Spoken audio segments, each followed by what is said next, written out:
Make sure I'm on here, as always.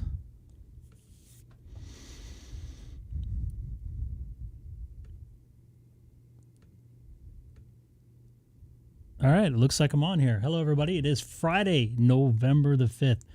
We're almost halfway. No, we're not, actually. We're just starting November. It feels like we're almost halfway through. Anyways, thank you for watching the Greg K6EGG live stream. Getting used to this new setup I have here. Same room, new computer, a little bit new setup. Camera's in the same spot, but got all kinds of stuff that I'm going to be kind of planning on doing here over the next couple months. I'm going to bring in the chat in the screen. It could be over my shoulder here probably, which I'll do eventually. I could probably do that right now. Anyways, also going to bring in some people on Zoom too. So it'll be a little bit fun just to try to get some more people involved and more interaction with people watching. As ham radio is all about making contacts, so this is another good way to make some contacts here. So I'm going to get into getting used to this new setup, so just beware. I'm going to get on some DStar here shortly. I have to do a couple little things before I do. Looks like I'm already on reflector 30. And then I have to get my chat in. Video.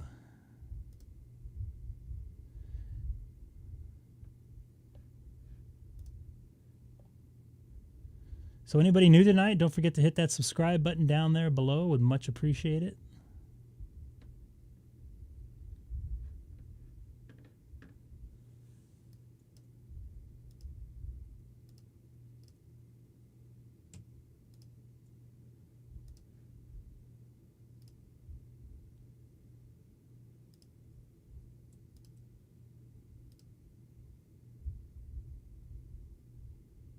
Chat is disabled.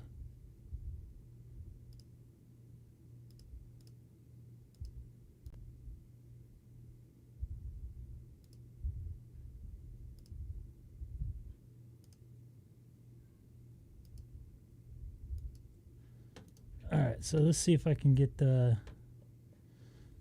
chat in the stream here. So that's for my old chat there. Couple things I need to do first.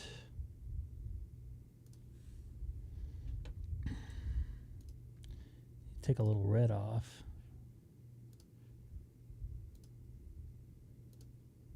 Sorry, I won't be doing this every night I go on, so bear with me here.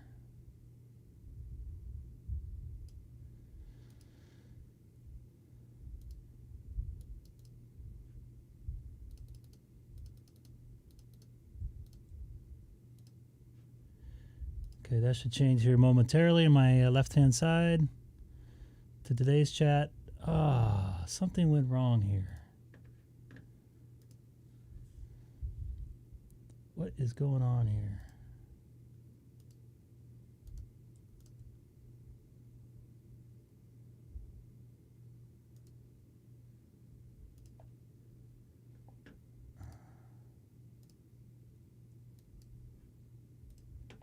Let's see if I can get this thing to work here, boys and girls.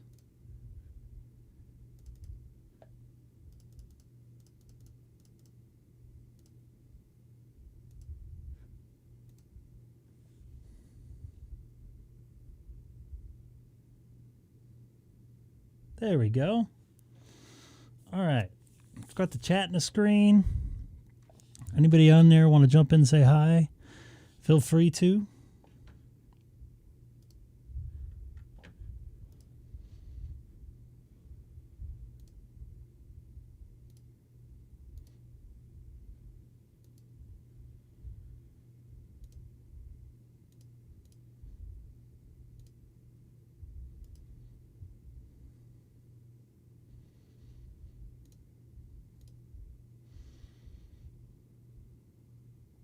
Doing some checking here. Sorry, I just get aligned.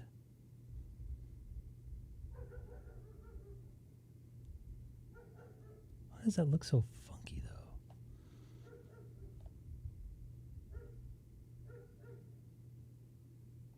Doesn't look that clear tonight.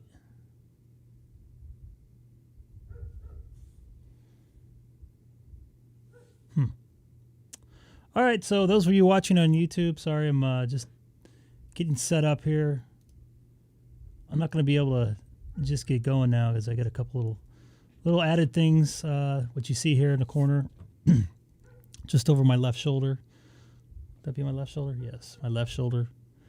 I got to my radio down below me here. Got a little audio meter right about here. So if you want to jump in the chat, you can see it on the YouTube page now. Just don't say any bad words or put any porn on there. Much would be appreciated if you don't. So anyways, I'm on a Reflector 30 Charlie right now. To see if I can bring it up. Haven't heard anybody talk for a while. Actually, that's not true.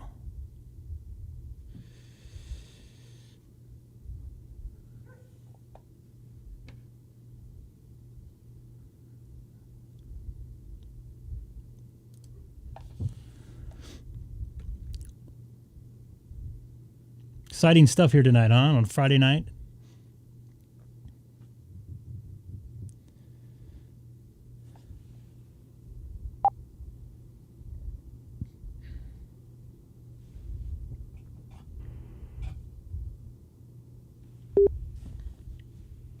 Link to REF030 Charlie. Looks like I'm on 30 Charlie, boys and girls. Would love to hear from you. Jump in, say hi. It's getting used to the new setup here. Sorry it took me a while to get going here.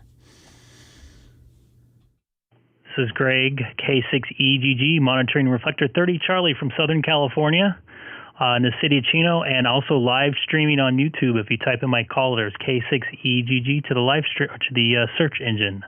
So we want anybody who was monitoring the Reflector as well. This is Greg, K6EGG.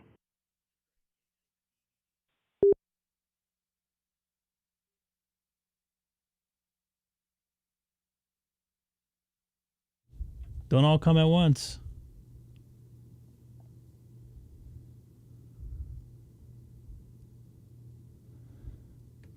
All right. Action-packed night here tonight. Might be a slow night. Let's go to 14 Charlie.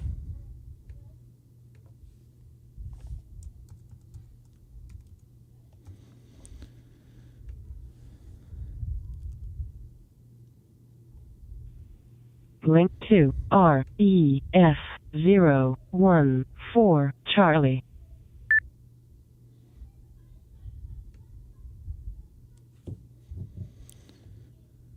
See when the last person was on this.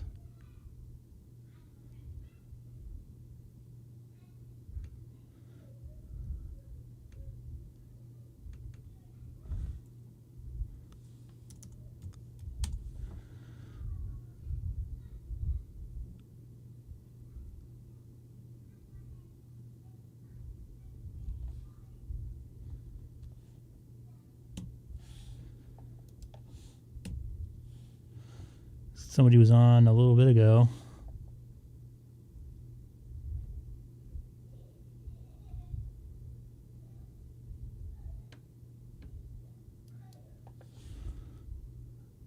K6EGG.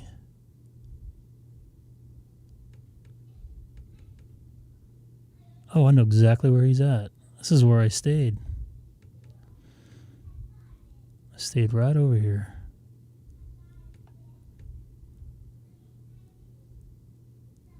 That's funny.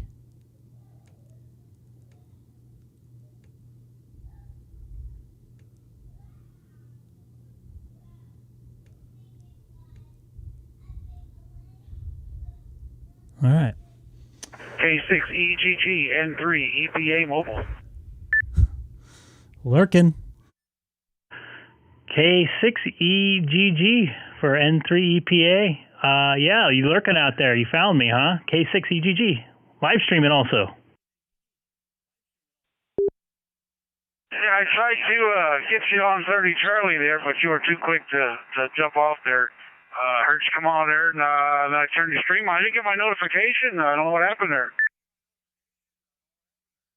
Yeah, I went on originally as private, and I turned it on public because I was trying to change I've got a new setup here, so I was trying to get some stuff organized. But of course, I didn't get all my stuff organized before I went on. So sorry about that. You should get it next time. How you doing tonight? You're in Ohio? You heading east or west today? I'm heading east. I got to deliver tomorrow morning in Pittsburgh, and then I head home. Taking a vacation next week, so got some things at home I got to get caught up from working so hard this year. So I gotta take a little break. How long are you going to take off, and are you going to play radio when you're off on vacation? I doubt it. The wife's got such a list that she don't like me playing radio when I'm home either. But yeah, it's kind of hard to get on there. If I get some time, I might be able to try, but yeah, we'll see.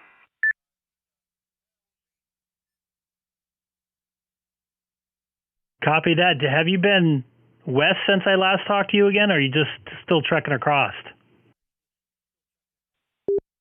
I'm still trucking across. Yeah, it's just they gave me 6 days to get back. This trip back hasn't been as bad as the last one, but now I need to get back in my other rotation, so that's another reason for the vacation.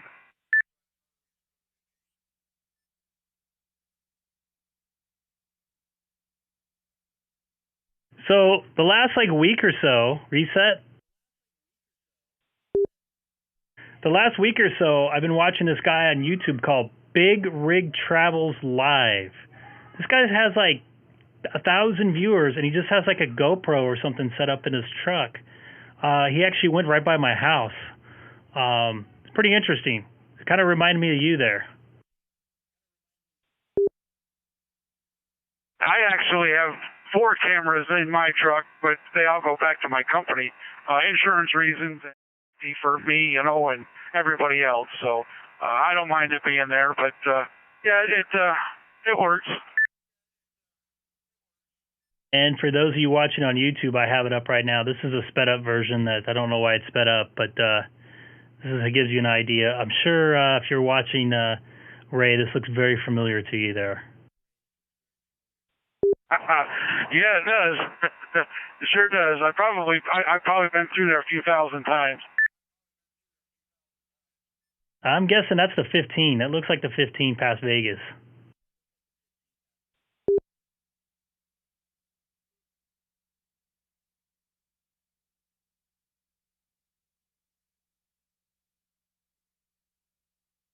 It could be.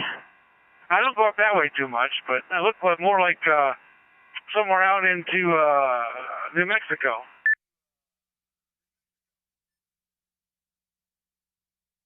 The bottom of the screen, it had a Nevada, what's it called? Font on it. It said it was where it was at, Mopa, Nevada. Ah, okay, yeah.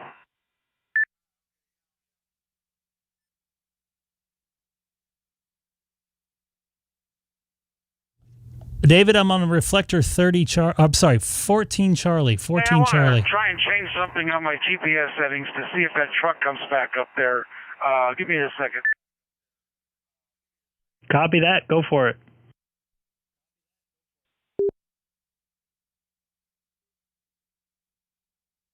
Sorry for the screen moving with my radio. I got some issues I'm dealing with.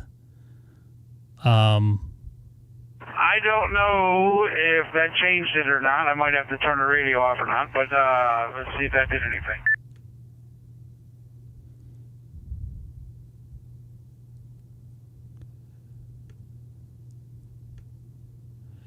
It did do it. I see the little truck on now.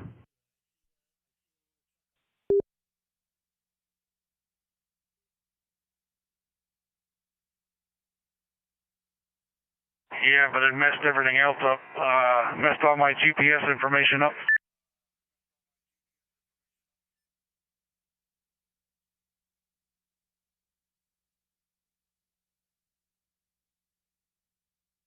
Again? Let me look.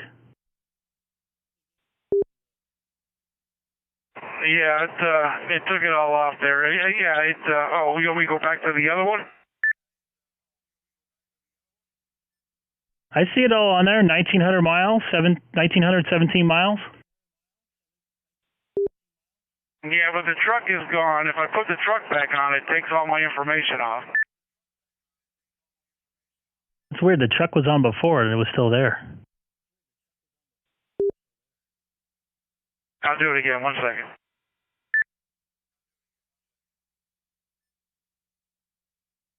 Okay, that's in the DPRS, or whatever that is.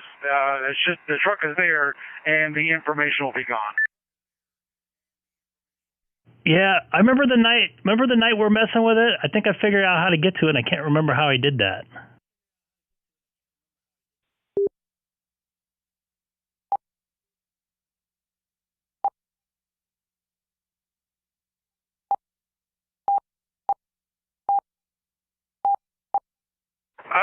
I'll just stick with the information. The truck isn't all that important there. I'm good with that.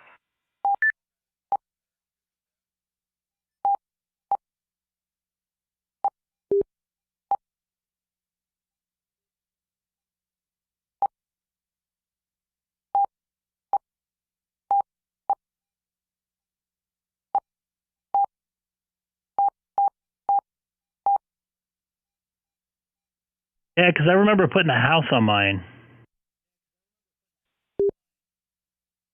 Yeah, it's there. I can't do the DPRS GPS. I do the NEMA for being mobile.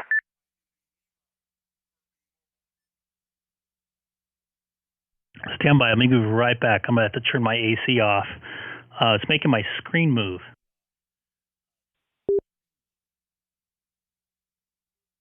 QSL N3 EPA.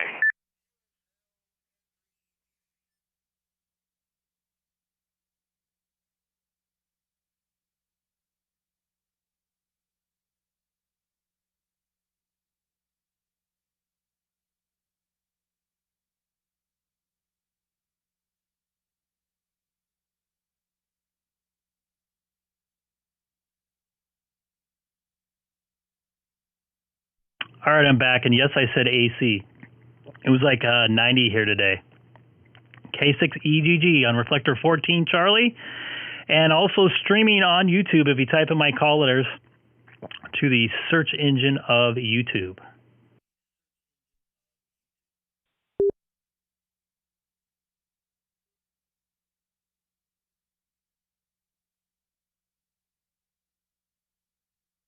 I got 41 degrees out here in just outside of Columbus.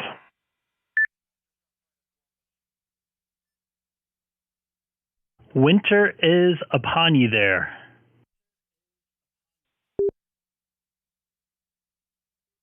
Sure is. Woke up a couple of mornings with some frost on the truck, so it got down there pretty cold coming back here. So.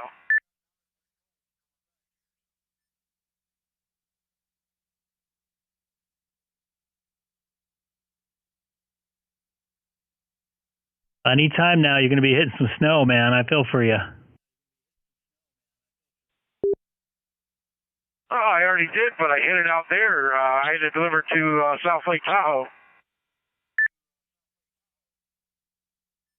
Oh, that's right. You hit California's one fall storm.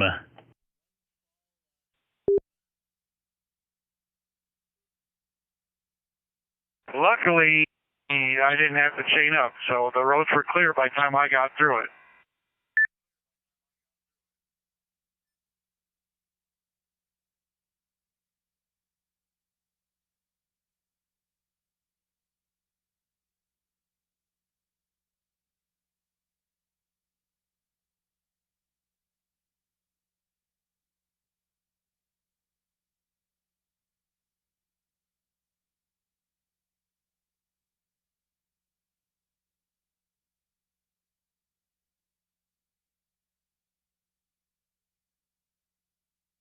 And if there's anybody else listening on the reflector, hop in there because I don't want to be hogging it there. M3 EPA. Same with me, K6EGG.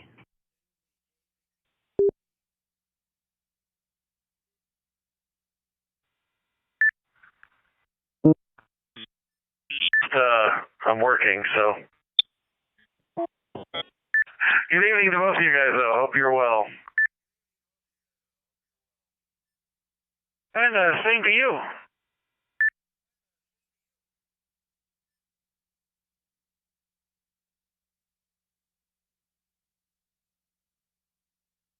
Same to you there, K6EGG. You going to be around tomorrow by chance?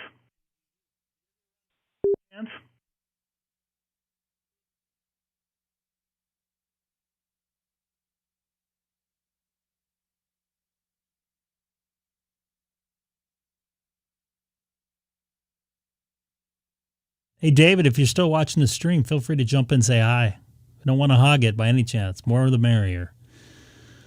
Love to have everybody on there as much as possible. That's why we're taking long breaks, Ray and I. Uh-oh, look at that.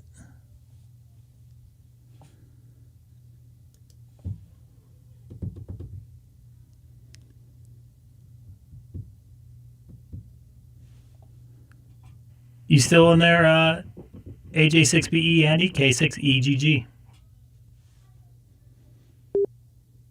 I already have that dead pixel on my forehead there. Yes, sir. Want to, just coming through? Oh, there we go. Yeah, I was just wondering if you, Ray, were motoring or if you were parked. I didn't hear a response on that. Maybe it didn't come through.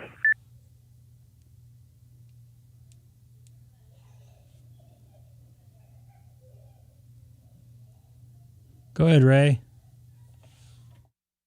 Yeah, I had a little break up there, but, yeah, I'm motoring. I'm working too.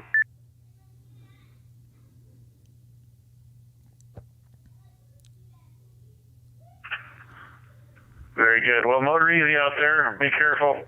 If I get done here in the next little bit, I'll try and jump back on if you guys are still out here. In the meantime, I'm just going to set the mic down and get back to the computer. 7-3s for now, AJ6BE. 7-3s, we'll be here. I'll be here. I got all night. So have a good one. N3 EPA. All right, Andy. Hope to talk to you soon. K6EGG. Also streaming on YouTube.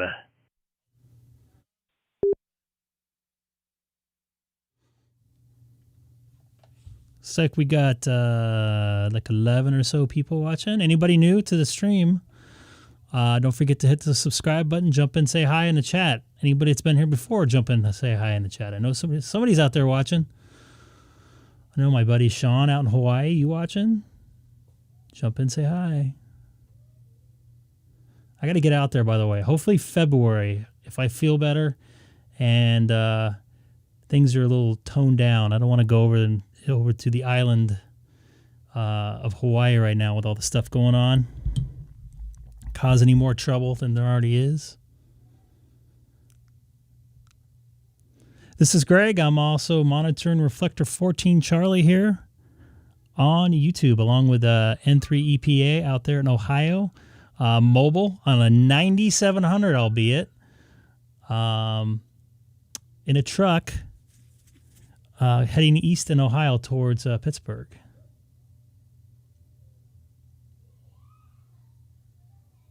Bet you can hear my daughter in the background.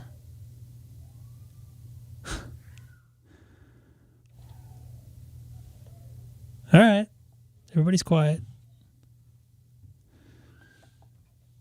Anybody else out there on the reflector? It's just Ray and I, N3 EPA and K6EGG, monitoring Reflector 14 Charlie. I'm here in Southern California, 40 miles east of downtown Los Angeles in the city of Chino.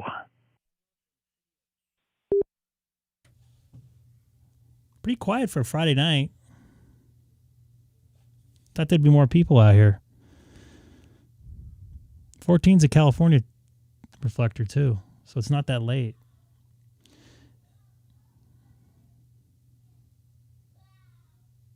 All right, I think I might go over to Reflector 30.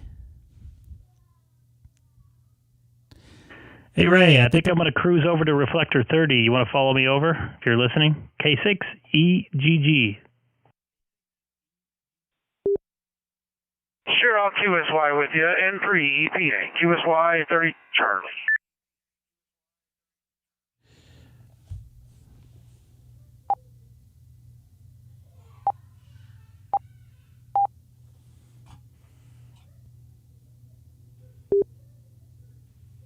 Blink 2, REF030 Charlie.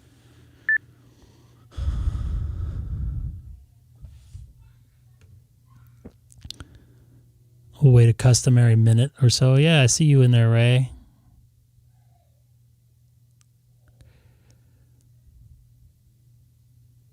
Make sure nobody's on the using the reflector right now. KM6PS Dan out there in Palm Desert, California. Not too awful far away from here. Anybody watching on YouTube right now? I'm on Reflector 30 Charlie now. This is Greg, K6EGG, monitoring Reflector 30 Charlie from Southern California, 40 miles east of downtown Los Angeles, and also streaming live on YouTube right now. So if you type in my call letters to the YouTube search engine, you should see me pop up with my my feed and my radio and everything. K6EGG.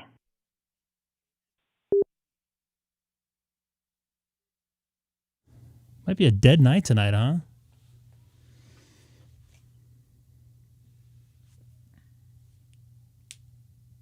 I got 12 people watching me calling out for nobody calling me back. What's up with that? Yeah.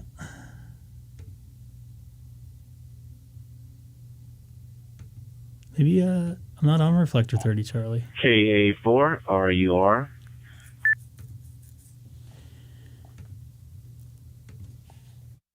KU4 RUR. This is Greg, K6EGG here in Southern California. How you doing tonight?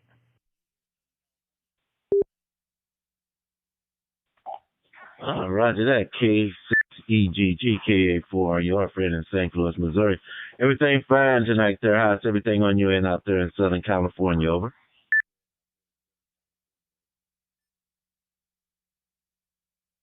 Everything's perfect out here in California. It was like 85 degrees today. I just had the AC on here tonight. It's about 7 p.m. A beautiful fall day, albeit a little bit warm, but couldn't ask for anything more. Nice to meet you there, Fred. It looks like I'm on your QRZ page right now. Looks like you're from the Missouri area, though, right? St. Louis?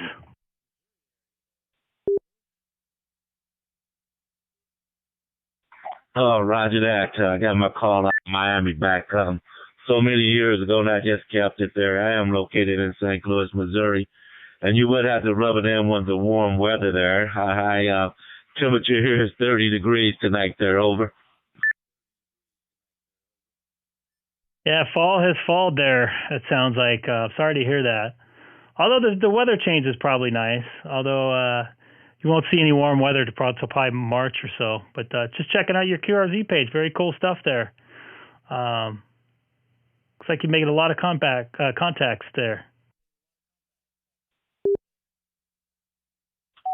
Oh, roger that. I try to get around and use all the modes. Today I was up on CW, my favorite mode. I was up there today doing some, I do digital stuff like that. And gave me something extra to do today there, over.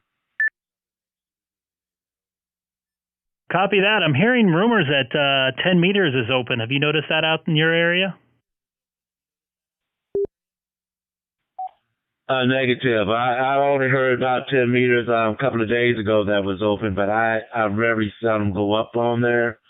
And I don't know. I have to check it out tomorrow. Maybe they're over. N8EOD. Copy that. I heard another station in there. Go ahead. I think it was N8EOD.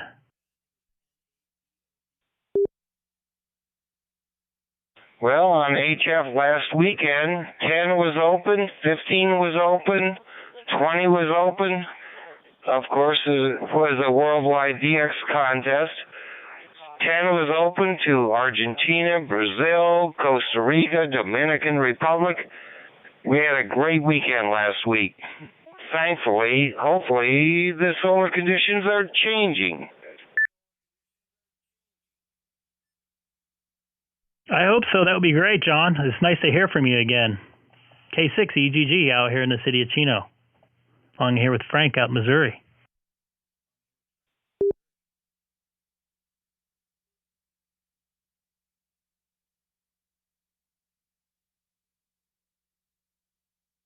Roger that. Good evening. I believe the call is John out there in Michigan.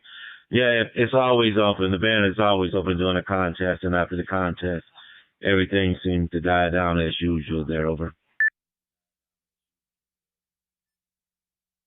Well, personally, I think the bands are open a lot more often than you think. It takes a contest to find out that they are.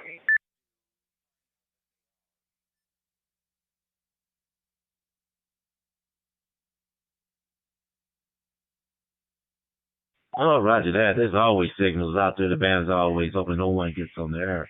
That's the problem. The bands are always open. It's just that people do not get on, over.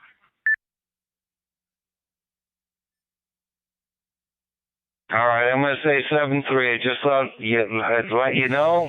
Try it. You might find out it's better than you think. NADOD.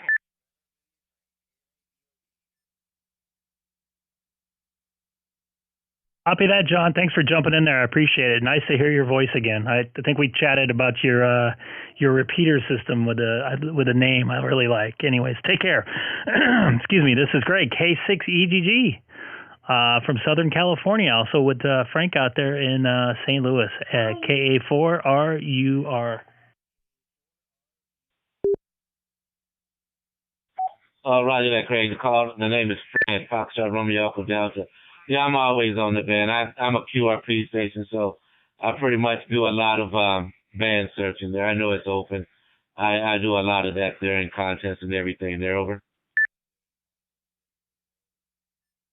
Copy that. You make a very good point. Nobody knows it's open unless people start talking, and that maybe what happened with 10 meter over the last couple years. It may have been open, but nobody really tried. So cool deal, man. All right, K6EGG. Yeah, I'm hoping things stay open. I might have to get myself a Icom 7300, a sidecar to my radio here, my 9700. It looks like you're talking into it. Is it a computer program? Oh, roger that. I run a SDR here. You can basically say it's a SDR sound. I can't even remember what SDR means there. But yeah, that's what it is. They're over. Copy that. It sounds pretty good. Roger that. I got tired of this is KA4 your 5D. They moved the repeater, the DStar and the DMR repeaters away from me, and I couldn't get back into them. So I said I'll go with this, and it's been doing quite well for me. I don't have to worry about cold plugs for DMR. I can do DMR, DStar, and Fusion, all of them if I want to. There, over. Yeah, I was thinking about getting one of those open spot 3 that I can go into DMR and Fusion and everything with the one unit, as long as I go in digital, obviously. So I originally wasn't planning on doing it because of the price. The price of it's $400 and something with shipping. So I think I might jump in there and do it anyways now, so I can make open up a whole nother world for me to make the DMR and the Fusion contacts. Over. K6EGG KA4 yo. Oh, roger that. I run off a N5 VOC decoder, and that's what I use. I did have that open spot, but I found that I would have to use an HT, then that, and it was getting a little bit too much for me. So I wanted something simple and easy that I could use, and this software-defined radio seemed to work pretty good for me there, over.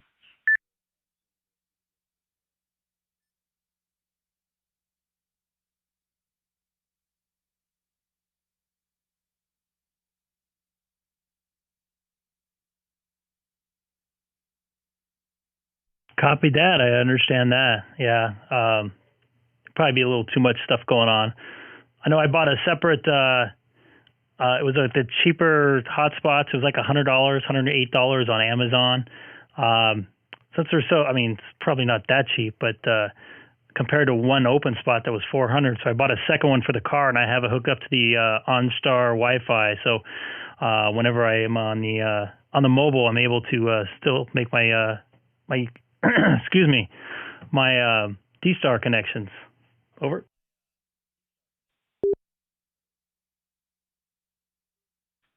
Oh, Roger on that. I did have that hotspot, that RF hotspot, the one that costs a lot of money. I didn't like it. Gave it to a friend. I got another hotspot. I gave it to another friend. Another one I didn't like. Gave it to another friend. So I had a whole bunch of those hotspots when this VMR type stuff came out, and I stuck with this one, the Long Star one. It's pretty good and pretty decent, and it's cheaper than all the rest of them when I could get on to everything there. Over.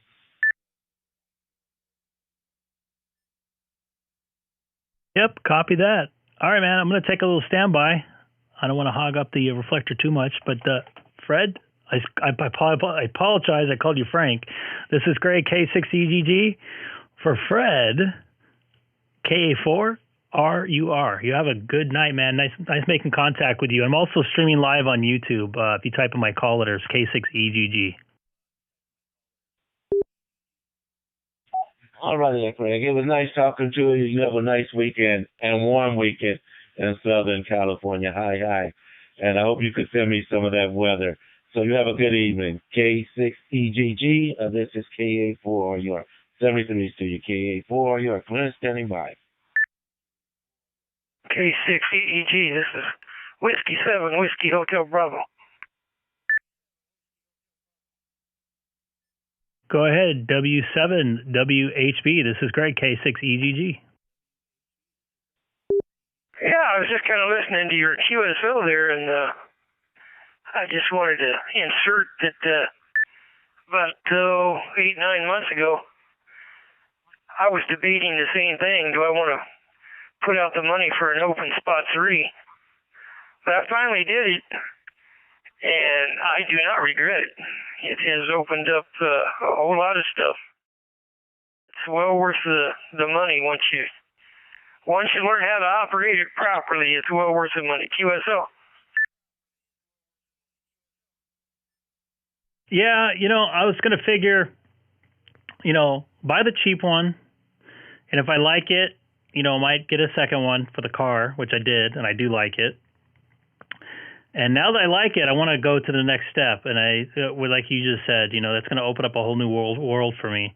I normally wouldn't talk on like repeaters and stuff. Over the last 15 years, I was pretty analog antenna to antenna type guy on VHF and UHF. So this has definitely opened up a whole new world for me. A couple guys on 2-meter sideband where I normally talk on about this time of night here in Southern California, kind of talked me into this and got me through a lot of the first steps on setting up my my DStar setup in my radio, and then I eventually just moved into the hotspots, which has been totally cool. I've made so many different contacts, so many different cool people. So, yeah, I think I might go that way, man.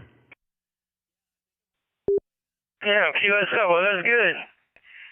I know the deal though. You look at it and you go, man, do I want to? That's almost as much as a radio, but. No, it's worth it. It really is. And I see you're on the 9700 like I am. Are you on terminal mode or are you on a repeater? Nope, I'm on my hotspot. I have not set up my terminal mode yet. I still haven't figured out what the deal is with that. I will eventually. But I'm on my little $108 hotspot from Amazon. Are you on terminal mode or in a repeater? I'm in terminal mode, and 2 or 3 months after I bought my 9700, I was wondering, how am I going to get this thing to work? And I found out that you got to buy a cable. It's like a $60, $70 cable. Once you get that cable and plug in the IP address of any of the reflectors, then you're good to go. So you have to actually type in the repeater's IP address, or can you type in the reflector's IP address? Is that how you do it? No, what it is, well, you got to have your cable from your computer over to the to your rig, and then in the setup procedure, just to put one IP address that your rig going to access. It's kind of like the gateway server, so to speak. So it doesn't matter which one. It just whoever has an active IP address as far as a repeater or reflector. Once you have that in there, then you can go to any reflector. You can go to XLFs and REFs and I don't know, 4 or 5 different types of reflectors, QSL. Copy that. And you're not even talking through the air at all from your house. Is that correct? Yeah, it's firmly into the 9700, into the router, or in the computer, over to the router and out into wherever, out into virtual space.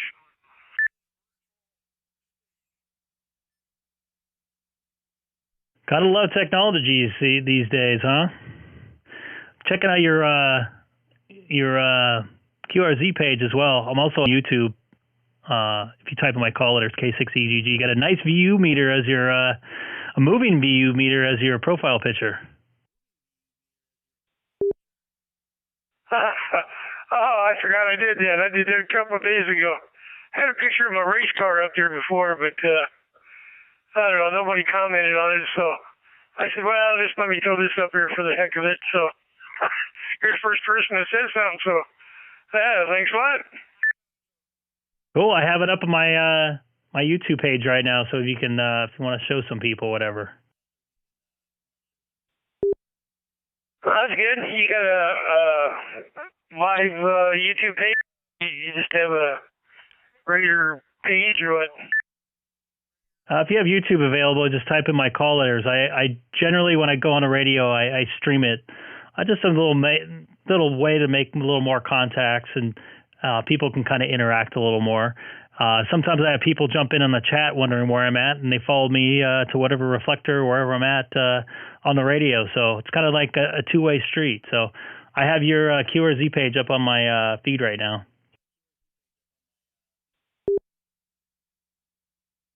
Oh, okay. Yeah, I just got on it there. Yeah, I see that.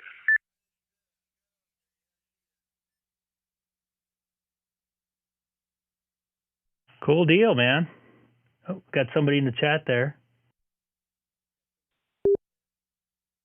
Yep. Yeah. Well, I better turn off the speaker here because I'm getting double feedback. So I'm getting you and me. So I should delay you. One's on the radio and one's on the computer. So I had to turn the computer sound off.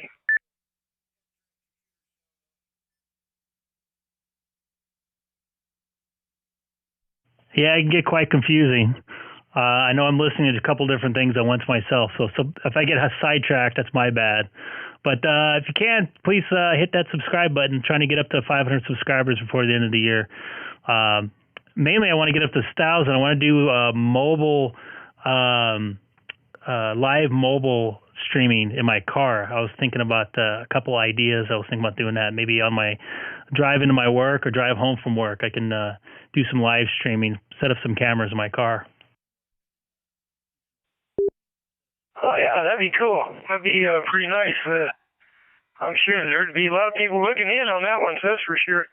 Speaking of your car, when I use my open spot, I use the Icom 9700 all the time, but I've got a Icom 7100 in the car, and I just take the open spot there, and everything is right there with me in the car.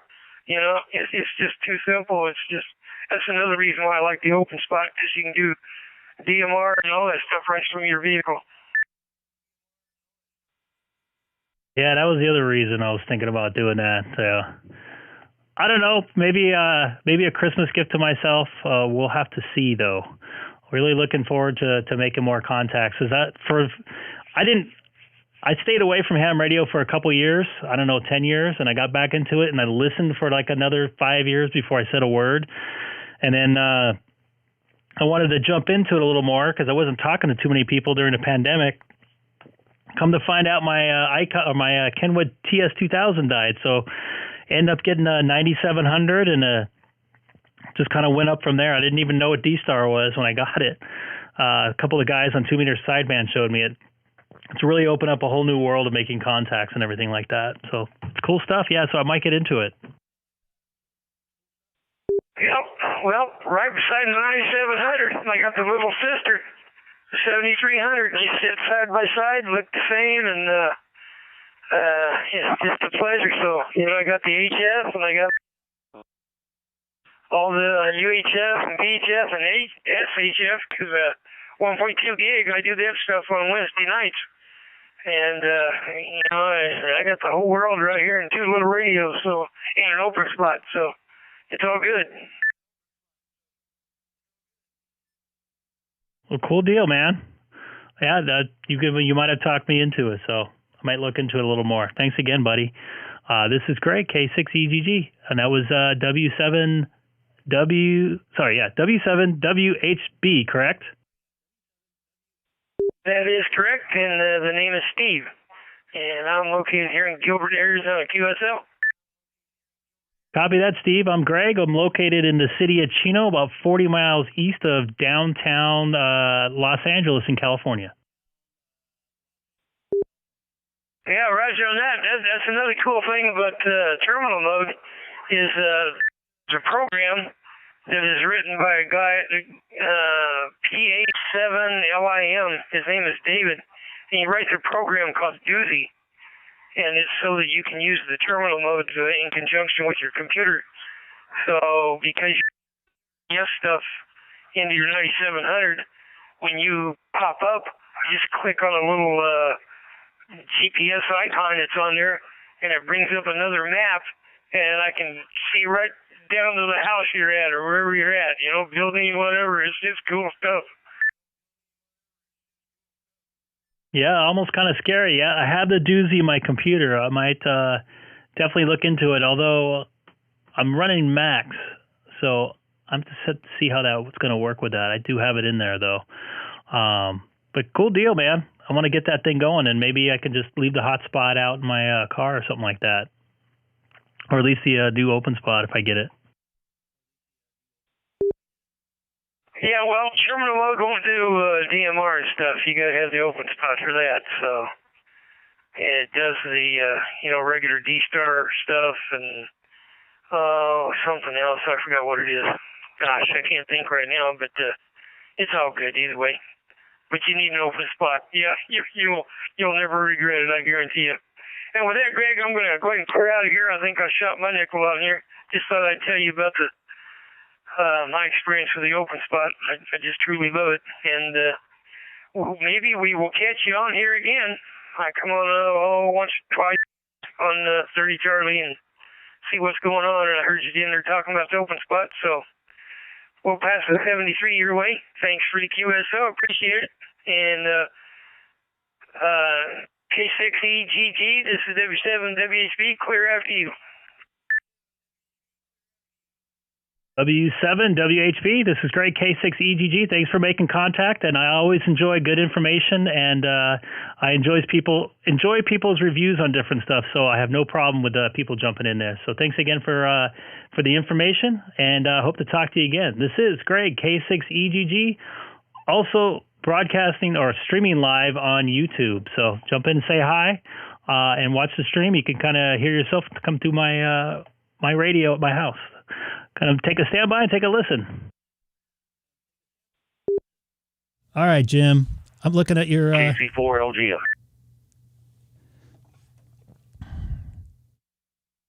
KC4LGM. I'm just looking at your YouTube page, or sorry, your QRZ page right now, man. You got a heck of a nice setup there, man.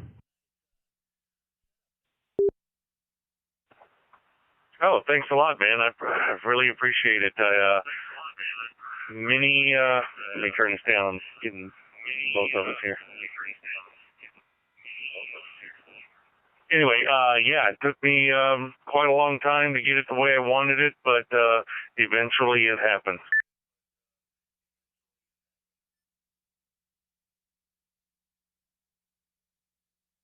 I'm looking at the top here, top left on that rack. You got a nice rack, by the way. Is that your power supply there? I'm sorry, which one? Top left on top of the rack. No, that is a PowStar HF auto tuner.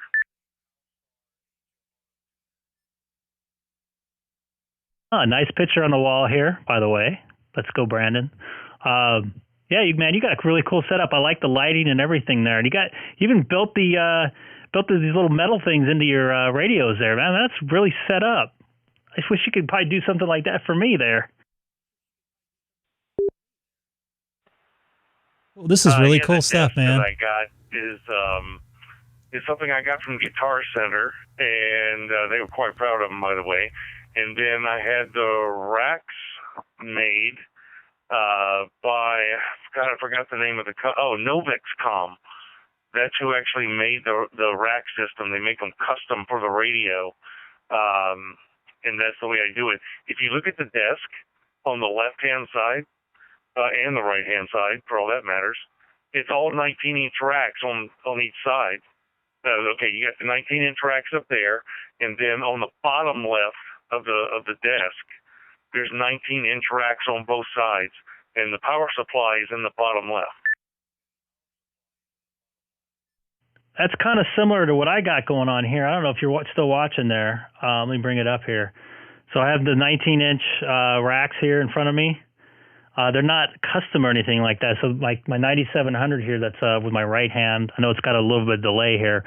It's just sitting on the desk part, but it'd be nice to have it in nice and neat. I have a Mirage B320G here, and the same type of deal down by my feet. There's more space. I have a scanner server and some other power supplies and stuff. So yeah, you have a very similar setup. I like it, man. It's really cool stuff.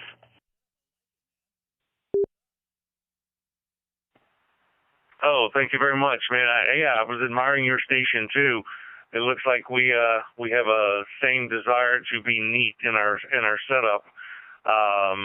Novexcom, Novexcom, is who actually made the rack enclosures for. They can make them for any piece of equipment, and they'll just do that. Oh, you're okay. Yes, I can see you're scrolling down. That's my car. And then further on down is the helicopter I fly over in the Philippines.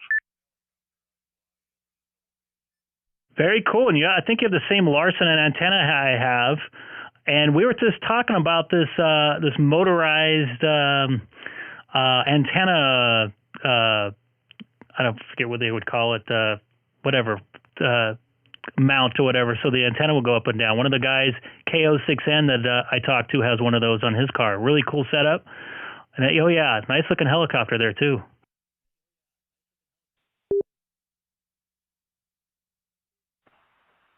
Thank you. Yeah, you can see the tail numbers. It's Republic of the Philippines, and I was over there for like 4 years flying.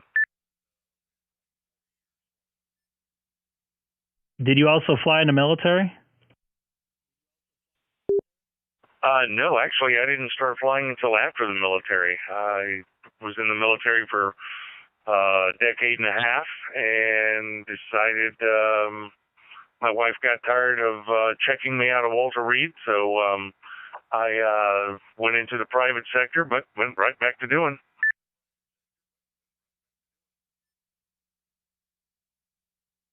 Cool stuff, man. I'm glad I made contact with you, because I was thinking about getting a little rack because I'm running out of space, and I was thinking about getting a little sidecar to have everything up down there, like power supply, so I can at least still look at what my equipment doing. When I have it down by my feet, I can't see it. So, you have a very similar setup. I do want to get some monitors, how you have set up on the right and the left there. So that would be really cool stuff, man. Where are you at, by the way? I'm sorry, I didn't look that far. Oh, yeah. I am in northeast of Atlanta, Georgia, a town called Decula. And please don't ask me where the name came from. I am clueless. But I've been living here for about 7 years. When I was in the United States. But we bought this house about 7 or 8 years ago.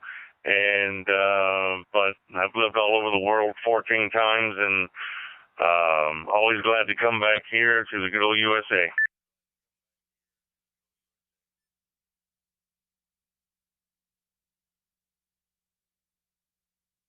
And the good old USA it is, man. Yeah, I love it here. Wouldn't be anywhere else.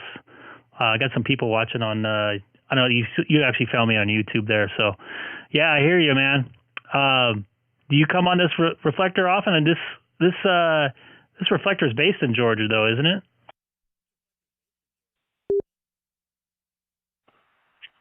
Yes, it is. Yeah, this reflector is. I mean, when digital, started coming out and ham radio, Georgia was just all DStar. I mean, just ate up with DStar, and then gradually other technology started coming in. But yeah, Georgia is primarily a DStar state. It really is, and they really pushed DStar. They've got oodles and oodles of repeaters around here that anyone can use, and regardless of what technology you want, whether it be Fusion, All-Star, DMR, DStar, whatever, I mean, you can get it here. That's one thing I'm grateful about living here in Atlanta. A lot of great hams. As a matter of fact, we have a really good ham fest coming up tomorrow, the Big Stone Mountain Ham Fest in Lawrenceville, Georgia, which is about a 10-minute drive for me. So anyway, hey, look, I don't want to keep up. I don't want to hog all this for you, so you can get out there and make some more contacts. And I appreciate you letting me check my audio. That was the premise of me actually coming on here. This is KC4LGM.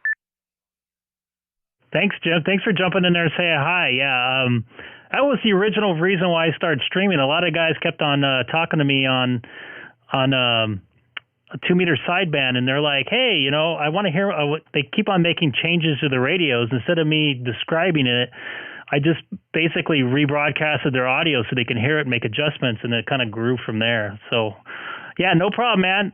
It's great to hear you and have fun at the Ham Fest tomorrow. I'd love to go. I know it's a little bit of a 1,900-mile trip for me, so I probably won't be making it, but I would love to chat with you again sometime. I'm on this one, 14 Charlie, 12 Alpha, and sometimes 1 Charlie as well. So, Jim, you take care. That's KC4LGM for Greg, K6EGG. Be well, my friend.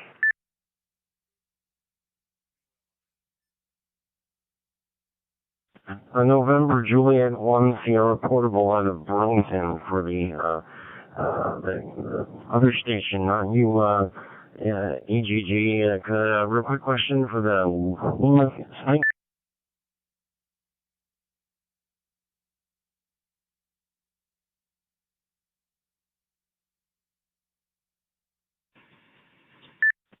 Were either of you able to copy NJ1S, over?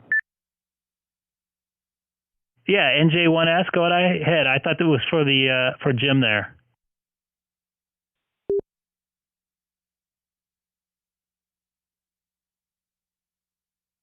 Maybe he signed. Are you still there, Jim?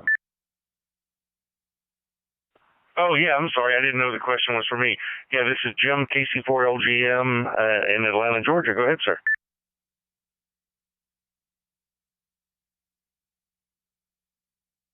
Roger that. Very good on that. And I'll get back to you there. I think it's Craig or Greg in just a second.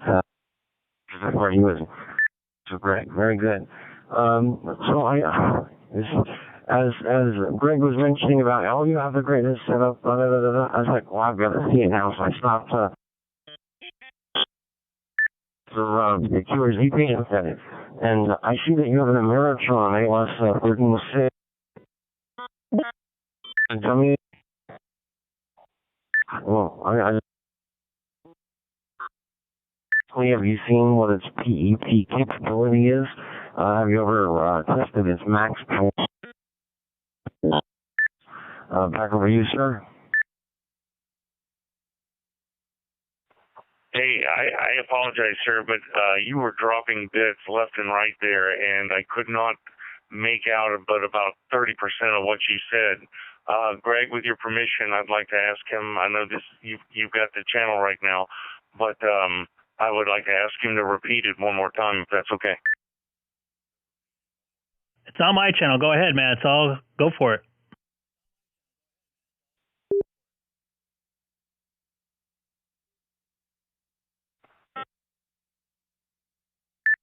I'll talk slowly for you. My question was, on your QR's gauge, they have... This is the thing I hate about digital. Either it's there or it's not. Amplifier. Have you tried to fill that amplifier out to see what its full PEP capabilities or hypothetical or realistic? Have you checked it out? I was told I heard him or easily capable of 800 200 watts. I'm wondering if maybe you've thrown it up there. That is absolutely brutal. Have you been able to test PET output power? Sure. And so, what the out capabilities? W4 LGM and J1.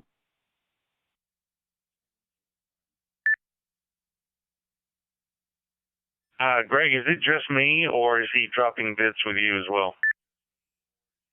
That was a really rough copy there. I didn't hear anything you said except part of your call letters there. So rough copy on you there, NJ1S. May want to check your internet connection or maybe reset something on your side.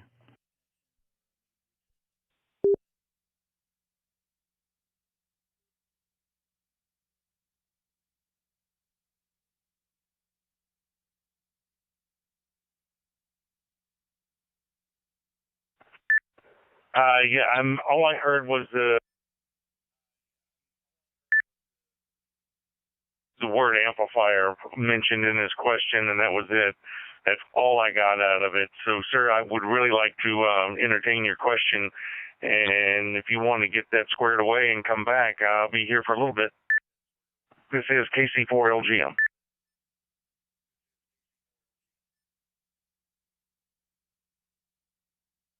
K5SEG comment.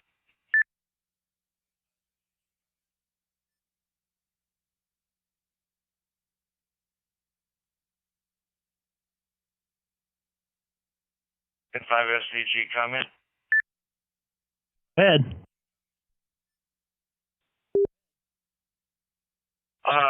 I was having some problems with my Pi-Star the other day, and an advanced helped me with it, and we went through different antennas, and I actually have two big Goyas on it right now. It looks funny, but it's working great. K5SEG. A lot of times it's not the internet. A lot of times it's just the antennas on the Pi-Star.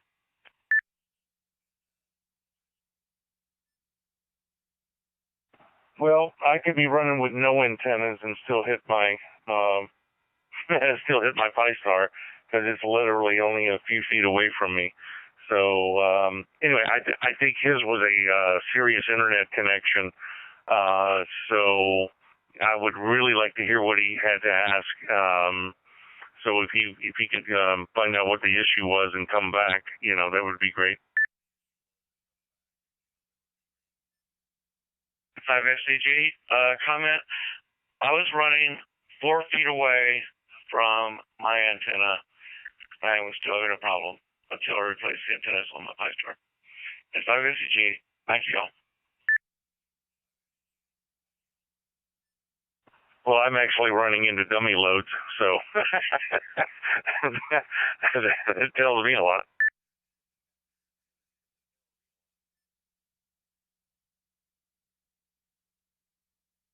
Hey, Jim, K6EGG. Yes, sir. Go ahead. So Eric NJ1S is in the chat if you want to chat with him there. He was just asking the Ameritron ALS 1300 HF amp, what's the PRP capabilities are?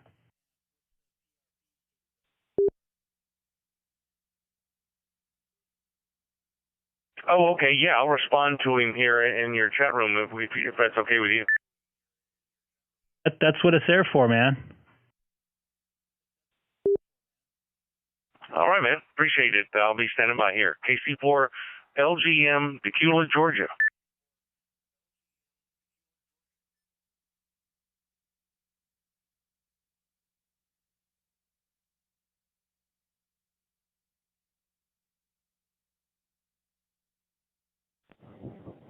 I've tried to reset the system. I say again, I've tried to reset the system. Greg, are you able to copy me any better? Are you able to copy me? NJ1S, over. Yeah, I got a copy on you now. You want to try to hit him up now?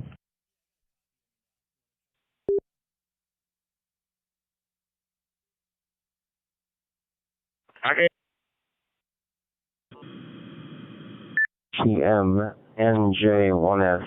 I have very lousy internet service. I'm in the top of a building, which you would think would make my service better, but apparently not inside the structure. So my question was, you have an Ameritron ALS 1300. Other hams have told me, I own a tube amplifier, not a solid state.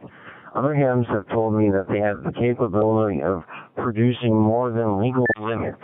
I'm wondering if you've thrown your amplifier on a dummy load or actually tried to produce more output power than legal limit, and if so, were you able to get a higher PEP reading with your Ameritron? I say again, were you able to get a higher with your Ameritron amplifier? Do you copy, sir? Over. Hey, Eric. This is KC4LGM. Yes, I have the Ameritron ALS 1300, but it is rated at 1200 watts. Okay. Have I ever tried to get more than that out of it? No. Only because I am of the thinking that my next amplifier is going to be a 2,000 watt amplifier, and I will run it at 1,000 watts, so it'll last me forever. But no, I usually run this one at about between 800 and 900 watts, because their solid state is not very forgiving like tubes are. So I have never tried to exceed. Have I exceeded the 1,200 watts? Yes, I have, but it was by pure accident. It was nothing I did intentionally. I've never approached 1,500 watts with it, but I hope that answers your question. This is KC4LGM.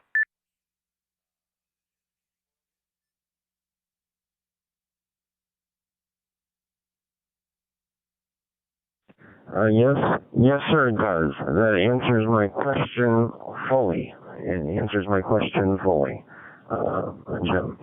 Also, at your Hamfest, I don't know if you know Alpha Echo 2 Bravo, but if you do, tell him I said hello, Eric, NJ1S.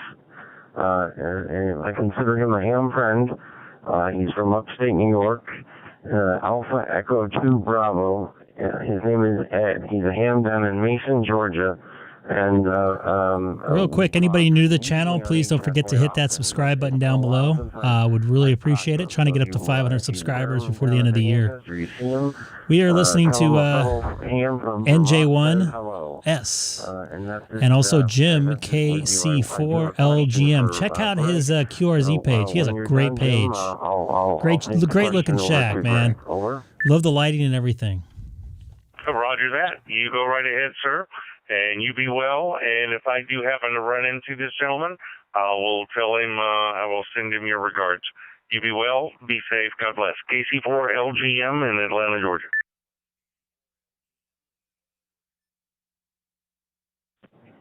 Yeah, God bless you as well and your family in 73, and stay well as well. Stay healthy. Greg, to you, I was wondering, we've never talked about how difficult it was for you to set up. Now, I'm sure I've seen other hams do it. There's a Whiskey 7 Hotel uniform does, or it could be Hotel Lima, I can't remember his exact call, but I'm subscribed to his online streaming service as well. It seems to be becoming a very popular aspect of amateur radio, doing on-stream, live YouTube streaming from your shack.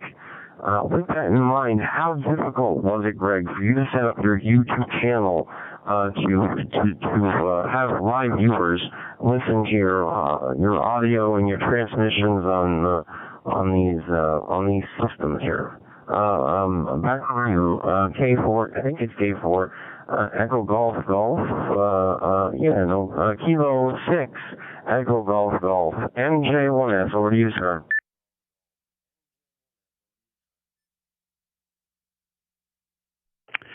NJ1S.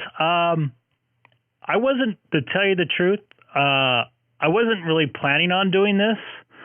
I kind of fell into it. I was reset.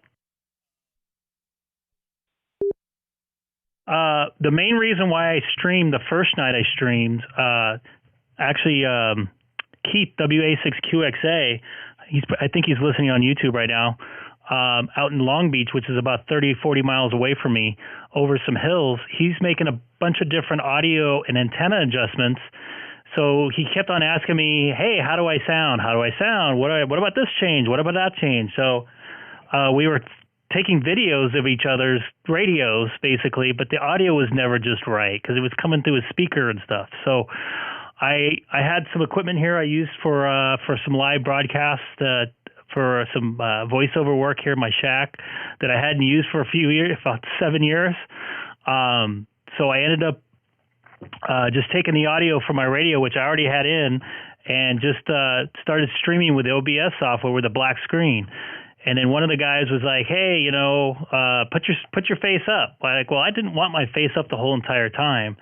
So I ended up, I put the radio on, and then somebody asked me to put my face up. So I ended up getting two cameras, but the real thing, I didn't want my face on. I don't like having a camera and stuff in my face. But anyways, some of the guys kept on saying, I want to see the radio. I want to see what my signal is doing. So that's when the whole picture with my radio came in, and it just kind of progressed from there. And then I started looking online at different guys that are doing this, and lo and behold, there's quite a few. I first watched KB2UKA. KB2UKA. He's out of New York, Long Island, New York. I emailed him, asked him some question about some chokes because his audio sounded really, really good. In fact, he made some more audio adjustments recently. But anyways, so I kind of watched him. I didn't really do anything. I have a different setup than he does. He's doing HF. And then I found Alex, W7HU, out of South Miami there. I think I emailed him a couple times. I watch his channel quite often. He has a little bit different setup than I have. So yeah, I think it's a good way to interact.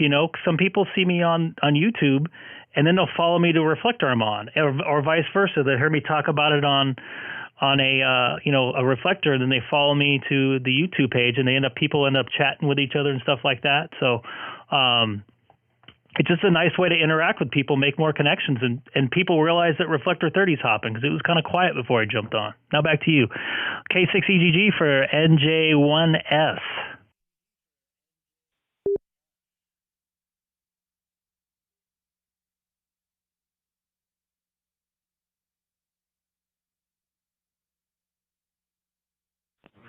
Kilo 6 Echo Golf, and J1S in replay. Very good, Greg, very good. Okay, yes. Okay, no, I can't remember his call, for goodness sakes. Hotel United there in Miami, Alex. H17. You just gotta work him on HF whenever he's on, so that's terrific that he was able to help you. And eventually, I'm only asking because eventually I would like to do something like that myself with my shack. I'm in the process of setting up an official formal shack with the desk and my amp and the radios that I have and the Yagi directional antennas that I own and so on and so forth. I've got a 4-element Cushcraft. It's an A3S.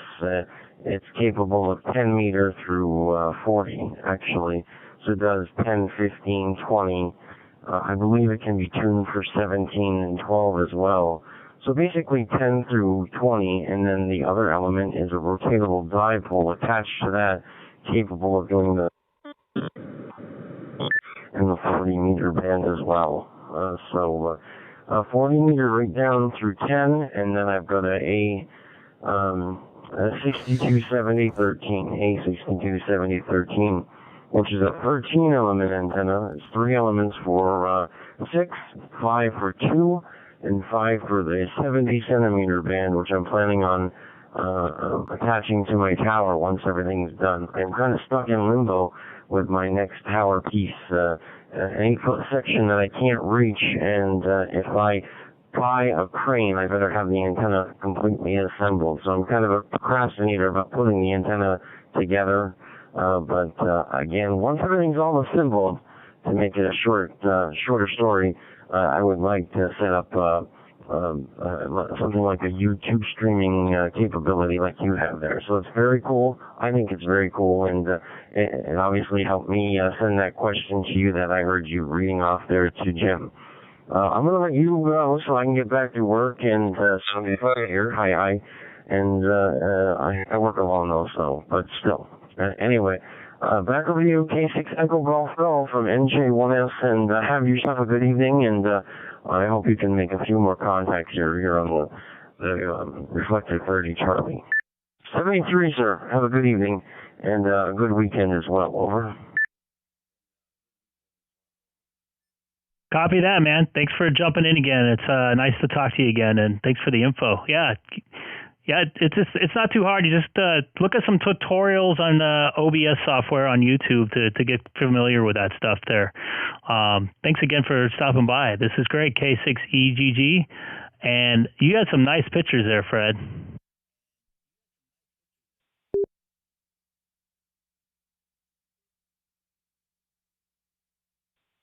K6EGGK84. Roger that, Craig. I just wanted to send you some pictures of my setup there, what I'm running here, and give you some ideas. Like I said, I can do DStar, DMR, and everything on digital voice there. I just wanted to send you that, let you see what it was there. This is K84. And Fred, what kind of microphone is that like that on the boom arm?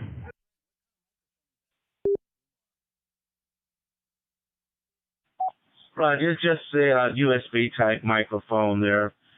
Just a regular USB type microphone. Over. Copy. It sounds pretty good, man. Really enjoy the sound out of it. Sounds good. You don't hear a lot of room noise or anything. It just sounds nice and clear. So, cool deal, man. And I saw the other picture as well. I didn't want to know if you wanted me to put it up or not. Oh, you can do it if you want to. It's no problem. Like I said, I just have a simple little setup here. I don't have to use no HT or no antennas or no hotspots or anything. I can get on and hit any mode I want to and switch on and off whenever I want to there. This is KA4 URF-ID there. Copy that. Yeah, I just didn't know if there was IP addresses on there or something like that, so I didn't want to kill you. All right, cool. This is great. K6EGG out here in Southern California, 40 miles east of downtown Los Angeles.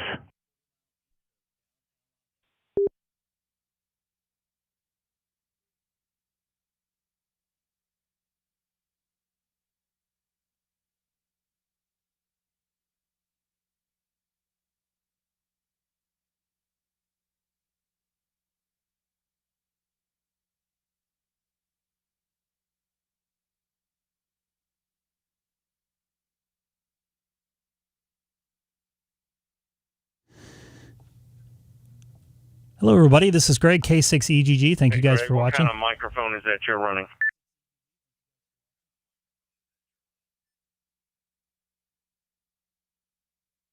Jim, it's KC4 LGM. Yeah, it's an RE20, an Electro Voice RE20.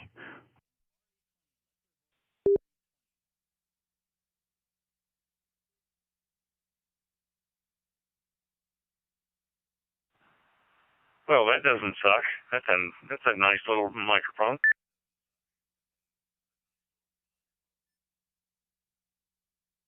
Copy that. Yeah, it's the industry standard for radio. I figured it'd do okay.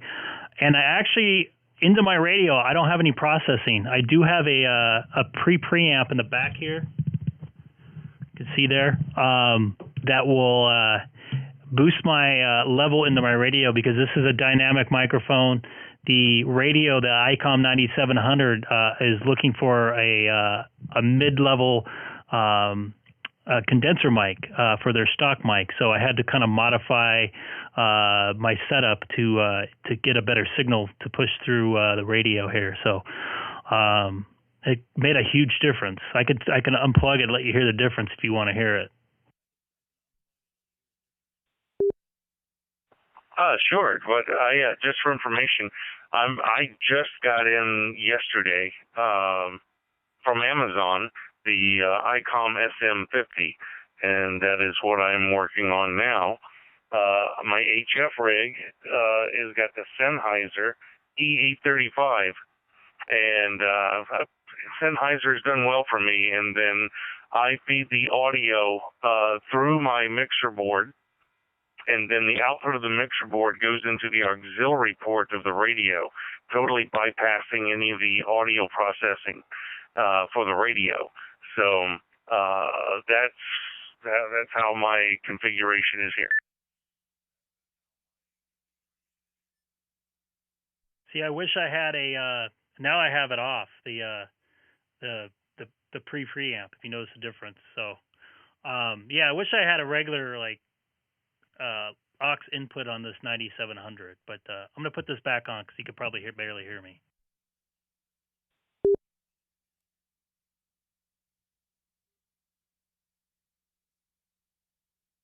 Now it's back on. You notice the difference there? Yeah, it's like night and day. Yeah, one of my, maybe he's I think he's still listening. K6EGG, he has a 9700. He hooked in his SM58, which is a Shure kind of, this is a dynamic microphone, but it's not a studio mic like this. And he pretty much did the same setup with an extra preamp on the back. He had to run 48 volts through a splitter. But he sounds really good on 2-meter sideband. Hopefully he'll jump in here.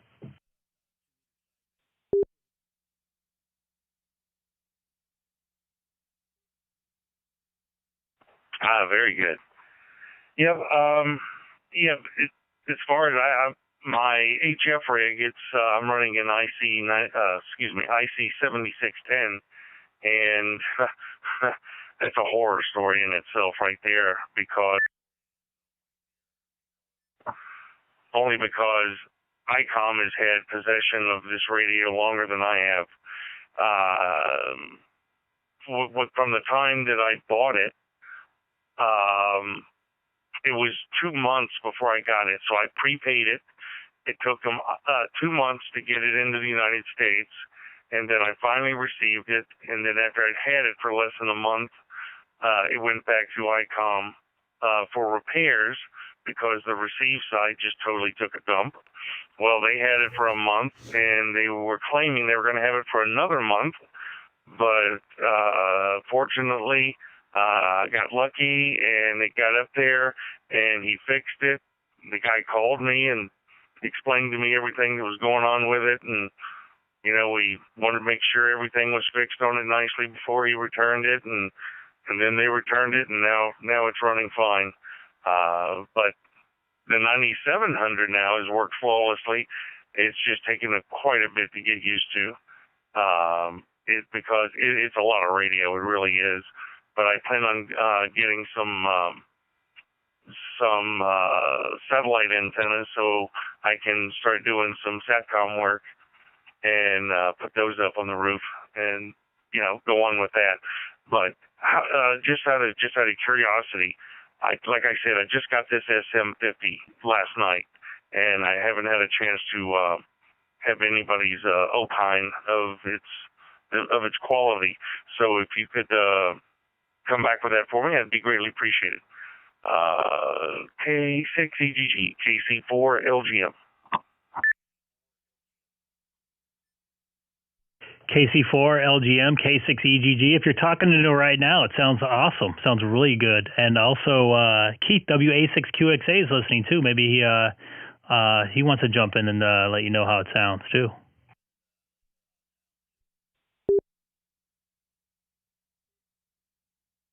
Hey, WA6QXA here. This is Keith from Long Beach. Yeah, you sound great.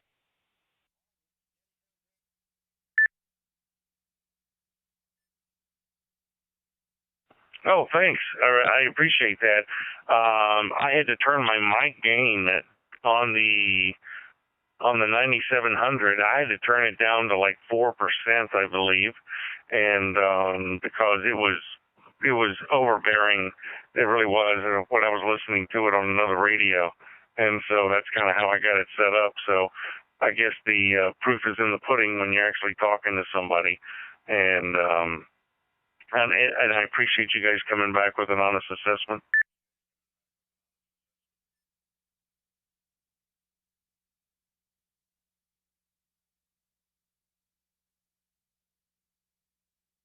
No problem, man. Yeah, it sounds nice and clear and crisp and full range. You can kind of tell between the sock mic sometimes, in my personal opinion. I don't know. There's something about a different microphone plugged in that makes a huge difference to me. I know I've gotten a couple people ask me, am I running something different? And I try to say, don't say anything on the air unless they say something. So, yeah, you sound great, man. Thanks. All I know is the stock mic that came with this 9700. It was not the best of my broadcast audio, and I run two Mackie mixers here to, kind of tailor every bit of sound in this room, and I'm kind of picky about what it sounds like. So I'm hoping it made an improvement at a minimal, and then when I get some time, I'll put some headphones on, get the monitor going, and get it really the way I want it and the way it actually sounds like me. So anyway, thank you guys very much. I appreciate it there. Greg, you're doing a great job. Your simulcast sounds, it looks really good. I like the way you feed from camera to camera to camera, okay, and, kind of breaks up that, monotony of just talking, seeing a face. So it's nothing wrong with your face, but it's nice just, the way you pan around and you see everything. By the way, your daughter's precious.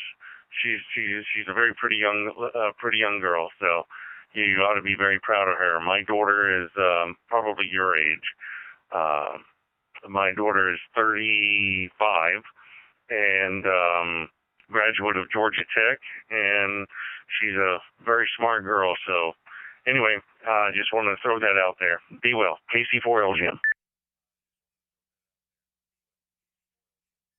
Copy that, Jim. KC4LGM. I appreciate the kind words, and I wish I was 35.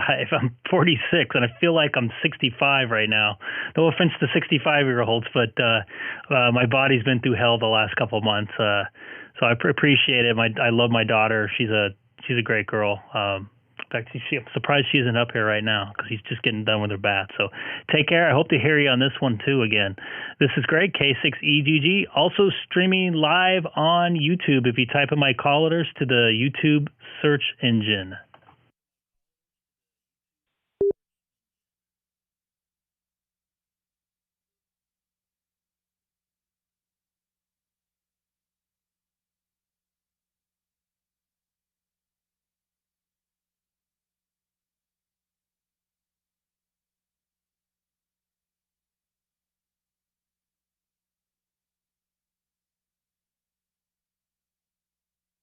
Anybody new out there to the channel, don't forget to hit that subscribe button down below. I'd appreciate it. I was just talking to somebody over in Georgia. Oop, didn't mean to hit that. I wanted to hit that one there. So jump in. Anybody watching right now, jump in, say hi. Oh, is that Hey, Keith Greg, in there? K6EGG, copy WA626. Jump in, say hi in the chat. Yeah, go ahead, Keith. K6EGG.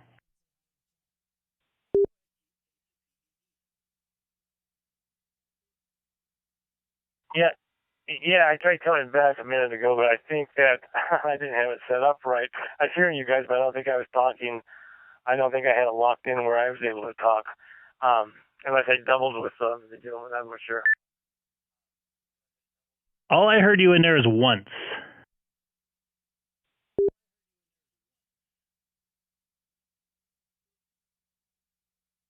A couple of minutes ago or a long time ago? No, just a couple minutes ago when you said about his microphone.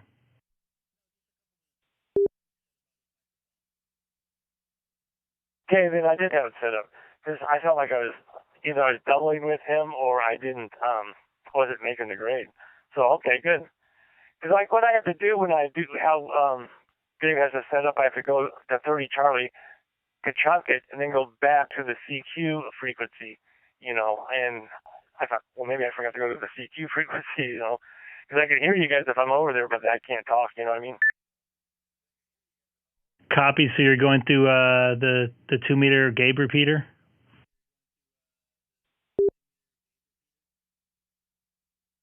Yep, I am. It's like your own little hotspot there. Yeah, because no one really talks on that, I don't think, at night. I've heard some people in the afternoon talk on it. It's normally, I think, connected to 14 or 15, something like that, Charlie.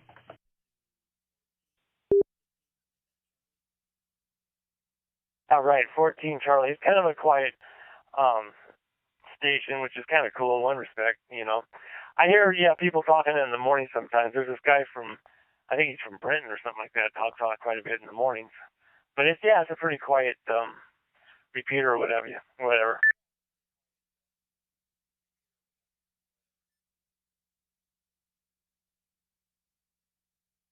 Yeah, we got to figure out when we can all get together again. Hopefully before Andy takes off. He might jump in here again. I think he got called in to work from his house. So yeah, one of these days we all got to get back together. Maybe Josh can show up again.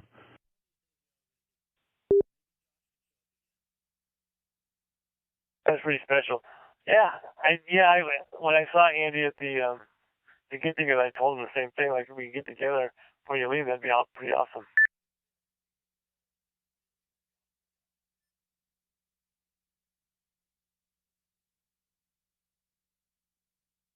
Give a call out. See if you can make some contacts out on here. I know some people are watching and listening. There's like 100 different hotspots connected to this thing, so someone is listening.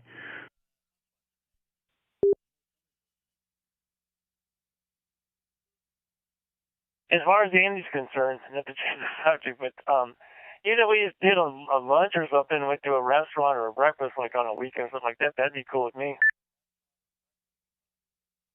Yeah, that'd be great. I know the weather's going to start turning, as far south it would be for California, but it's going to be harder to make plans when we might get a rainstorm move through here. So I might try pick up a little more work here, depending on how I feel. I'm feeling a lot better. So yeah, so definitely, if we have a heads up, I can definitely make it.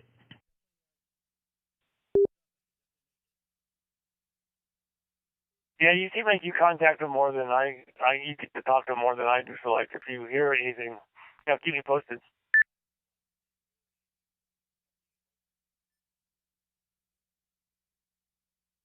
Yeah, absolutely. Poor Don was out there at 5:30 in the morning trying to save the spot for us, man.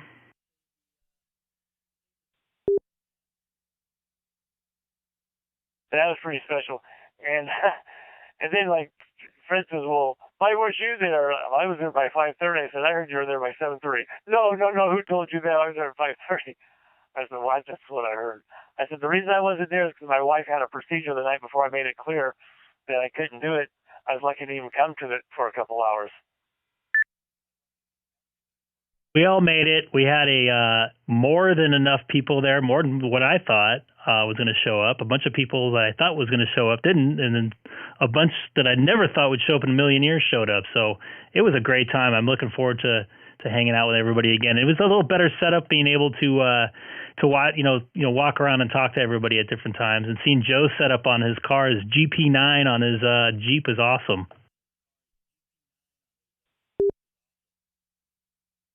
That really surprised me. He's got a pretty cool rig.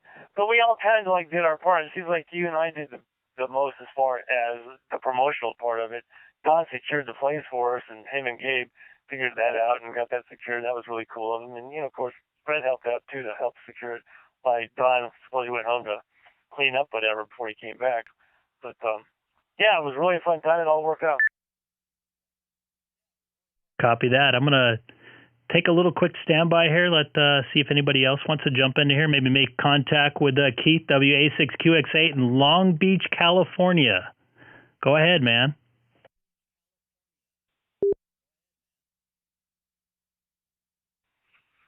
K6RPH Billings. Oh, there. Go ahead. This is WA6QXA. Hi, Keith. I talked to you the other day. If you guys would like to come to Billings, I'll take you to the best burger place on the planet. I love a good burger. When I am out that way, I'll definitely look you up.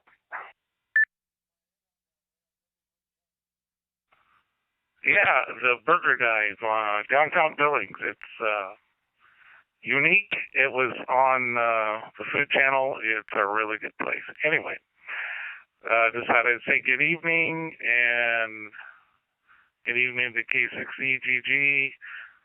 Watching your live stream here, and it's a lovely Friday night here in Billings. Wonderful weather. It should be wetter. It should be raining, snowing, but it's great weather here in the 60s to upper 50s all for the next week. So we're enjoying that. If it has to be dry and droughtful, at least the weather is good. K6RP.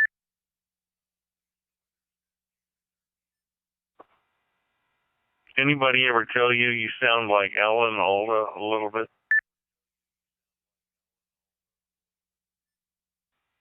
Who, me? Greg. No, I've never heard that before. Is that a good thing or a bad thing?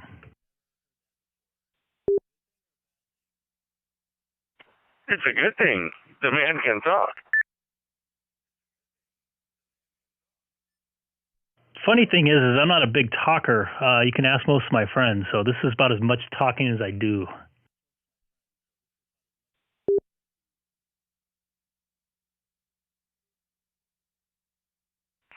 A great broadcast voice there, Greg. Thank you. I appreciate it. I let my mic do all my talking for me here and all the processing. Hey, what mic is that? Can I get that one of those mics from my wife? This mic is an Electro Voice RE20, and yes, if you want to get one for your wife, that would be fine with me. Let it do the talking for her.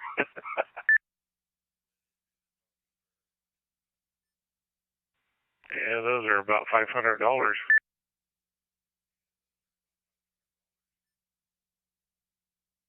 Yeah, I think you can get it. You can find it for about $400, I think. I have a TLM 103, which is actually a better microphone than this when it comes to at least audio. But for my application, for what I'm doing here, it did not sound that good. So I went back to this mic. So price isn't necessarily everything, especially when it comes to audio.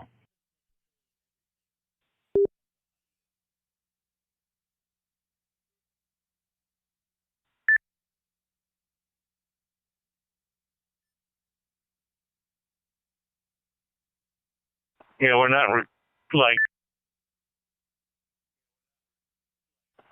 Did we double?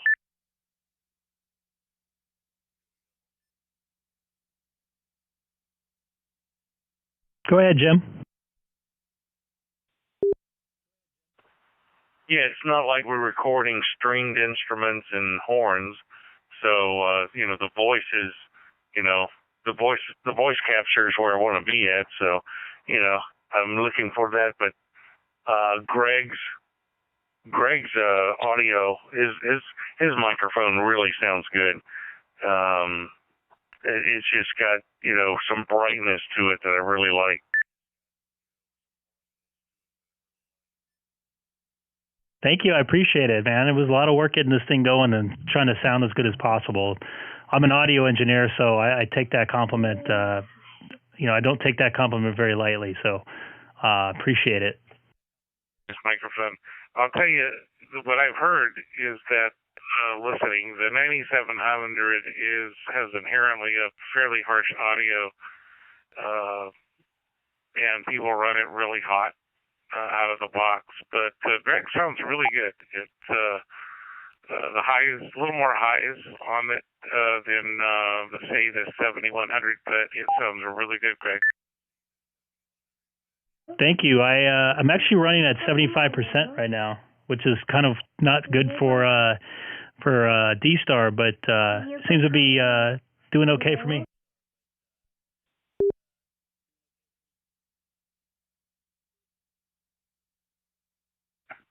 Yeah, that's the magic, you know, is finding that level for digital, because you don't need much level on digital modes like you do single sideband or even FM, you know. I got this running at about 14% here on the 7100.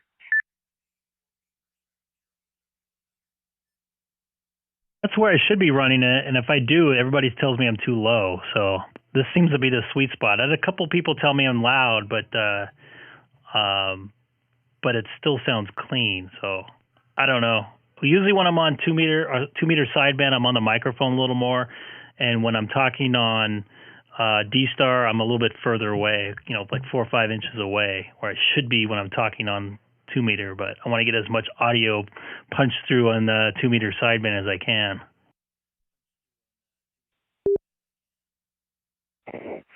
Yeah, it's not bad. It's not objectionable. I would just suggest backing off on the digital modes, you know, a couple, 3 inches, and it's fine. I mean, I've heard some 9700s real hot and real raspy. It sounds horrible, but you sounded pretty good. Cool. Thank you, man. I appreciate it.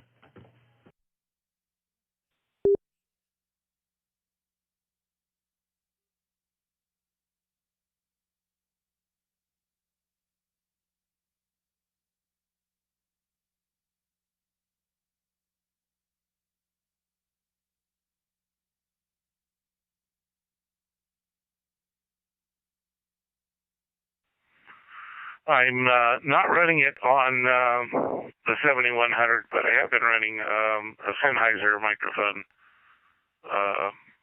for HF. When I had HF set up, it seemed to work pretty good. I love the Sennheiser microphones, but I really like that RE320. It's the price is pretty good, and it sounds pretty good. It's got a inherent gain in it.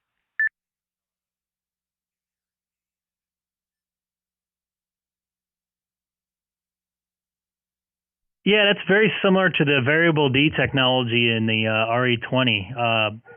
AJ60, that's in Southern California, bought a RE320. He loves it. He sounds pretty good. I've talked to him quite often with it. He just sounds, it's like full and natural. It doesn't sound like, I don't know, like over like modulated or anything. It just sounds really good, clean is the best way I can describe it. So those are good microphones. The technology is just a little bit different from the variable D as far as I know, but not too much.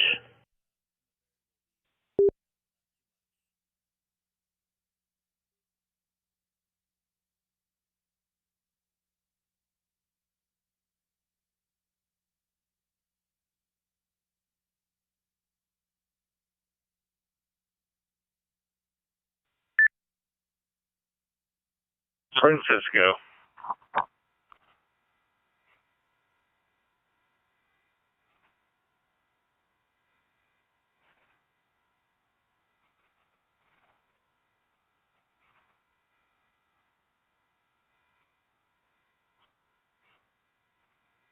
Somebody dead keyed.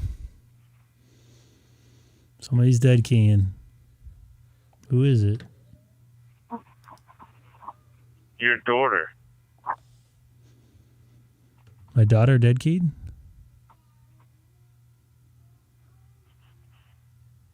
Hey, Jim, if you hear me on the stream, you're dead keen. Got an open mic. Your daughter. My daughter dead keyed. Yeah, she was just in the room. Oh, sorry about that. Oh, joy. There you go. May want to turn that audio down on the stream. Yeah, she was just in here.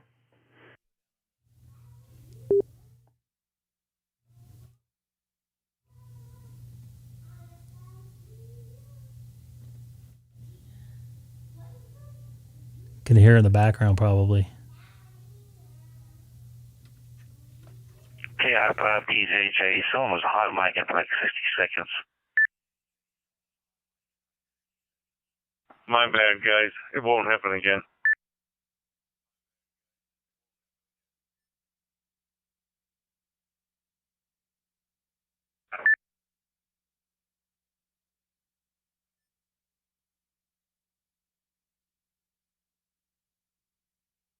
K6EGG. You got a heck of a shack yourself as well. Just checking it out on QRZ right now. Oh yeah, QSL, appreciate that. I've actually added a little bit more to it, not a whole lot. But yeah, kind of, it's the winter time, so I'm on the radio.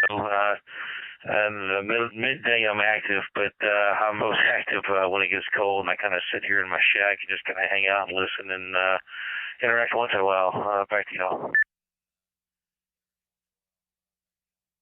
Copy. Got a question for you. Where do you get the little signs, the lit signs with your call letters on it there? Hamcrazy.com or .org. Just look up Hamcrazy. There's all kinds of stuff. Like I have a very nice framed, colorized license of my my extra from the FCC, and then I've got the little light up sign. I've got just little doodads and stuff. As a matter of fact, I think he made my magnetic signs that I have that I put on vehicles for both GMRS and Ham as well. But check out hamcrazy.com.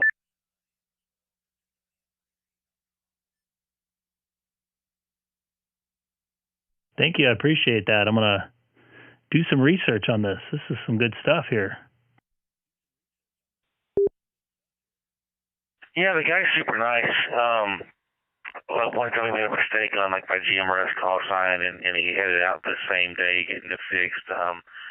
I don't know him, no affiliation, but I've been happy with the customer service and the shipping and stuff coming from that business. Thank you.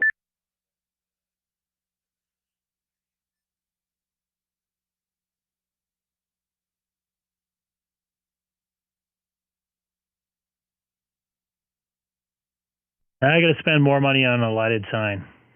I've always wanted one. My daughter wants one, and I'm trying to talk her into, learning to learn radio and take her test. She's almost 10, but she wants my call sign, and she wants it as a night light. So I don't know if she wants one that bad. I might just get her one, and hopefully she gets her own call sign, or waits for me to croak and takes it for mine. I've been getting my daughter here on the radio a little bit too. I know she's talked on 2-meter sideband a couple times, so maybe she'll get interested when she gets a little older. I only have a 4-year-old, but she's in my office a lot, kind of playing in here and stuff behind me, so I know how it goes here. Cool. I'm glad that she maybe might be into it. Hey, if it's any incentive to come and hang out in the shack with me, and she wound up at Georgia Tech with a very nice engineering degree. So there you go. Run with it. Yep, you never know, man. That's good stuff. I'm glad to hear that.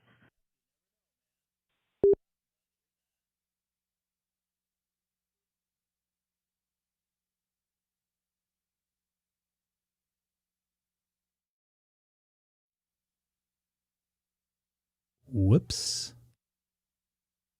Everybody watching on the stream, I'm sorry. I'm trying to get used to the setup. New computer. So hopefully by next month I might be a little better with this. Since I retired, now my daughter and I work at the same place. And what do you do for work? Since I retired, I went back into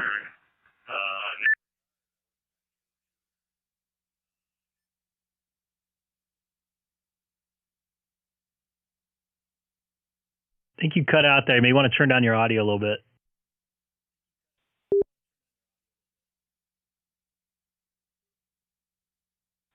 Okay, now I'm running off the radio, not the PC and the radio.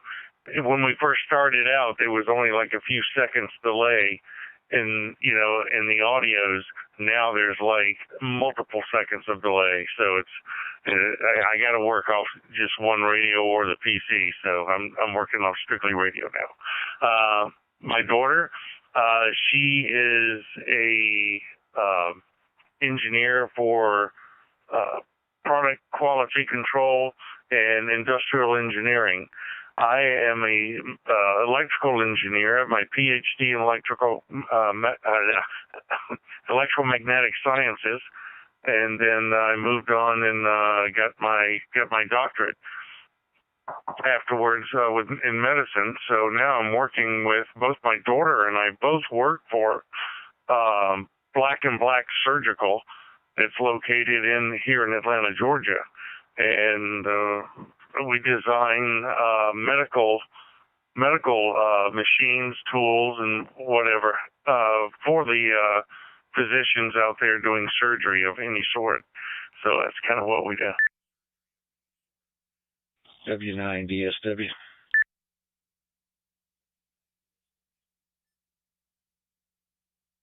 Go ahead, W9DSW. I just got a quick question for James. James, are you running the 9700 at the moment? Jim, yes. What is your mic gain on? I was waiting on that question. Stand by. Gain is running at 4%. No, mic gain, not RF gain. Both. No, RF gain is at 3%. Mic gain is at 4%.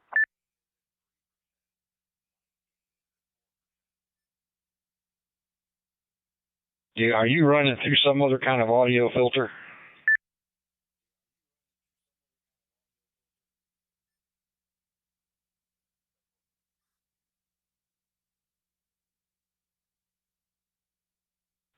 Is the mic hot? Yeah, you don't need no more than 10 to 15% without any add-ons or other mics on DStar. All the Icom radios that is sideband capable, you don't need that much on DStar. 10 to 15 max. I don't think you're setting on 3%. You might be on 30, but not 3. No, I'm sitting right here looking at it. It is 4% mic gain. Are you running a straight mic, or are you running on some kind of audio system on the mic? I am running the SM50 microphone.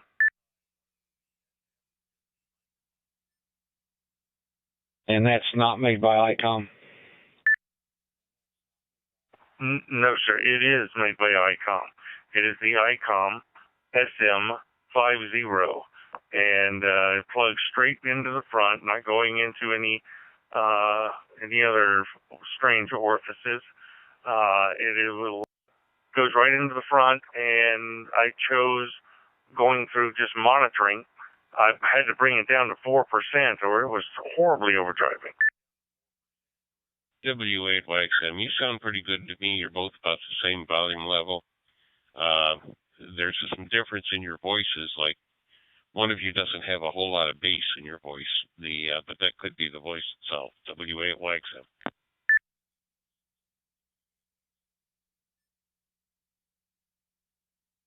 Okay, I was just wondering. Everybody else usually has them up around way above 15%, and it's too loud. It's too hot. The audio is too hot. But okay, well, if you got it set on 3 or 4%, I reckon that'll work.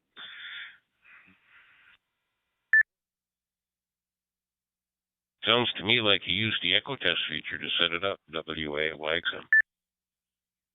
Yep, that's what I was doing earlier. And then sometimes when I reach up there to adjust the power, I reach up there and turn the knob, and I mistakenly mic gain is chosen because it's the same button. So I got to just hurry up and bring it back down, and then go back up and change my RF power. So sometimes that happens, but that's not what happened now. I am at 4% mic power and at 3% power.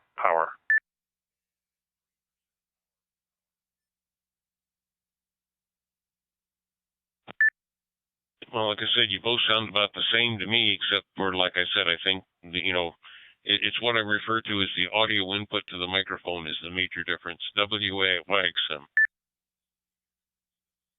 Okay, this is Jim. I am in the SM50 going into the 9700. And please report on that sound. As I said, in your case, I don't hear a lot of bass, but that unless you messed with the equalization, that could just be your voice. Some people are tenors.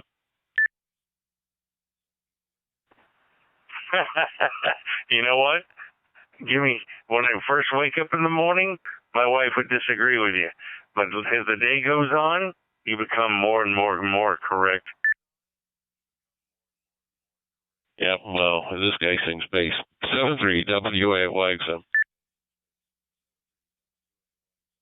All right, be well. Yeah, and I got my audio meters on my screen right now. If you want to look, both you guys were exactly the same. If anything, the other station sounded louder than you. So, at least that's my personal opinion on my end. You sounded fine. I don't think you sounded loud.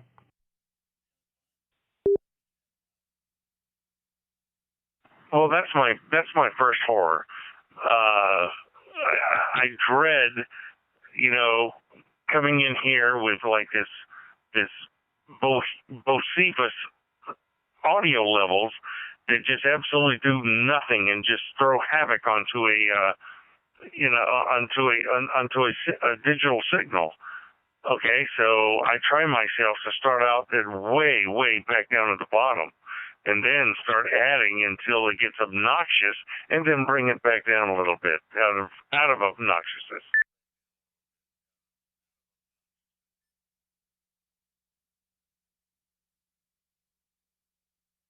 That's what I was worried about with my my setup here. And once in a while I'll get somebody go, "You're too loud" or whatever, because I get on the mic, whatever. So I've gotten back a little bit further on the mic.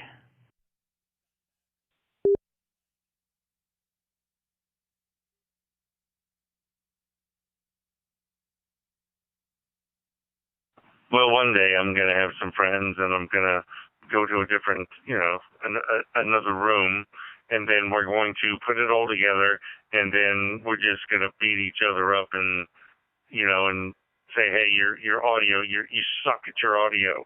You need to really do this, and that's what we're going to do for like 2 or 3 hours. And then finally, when we all walk away from it, we're going to have decent audio.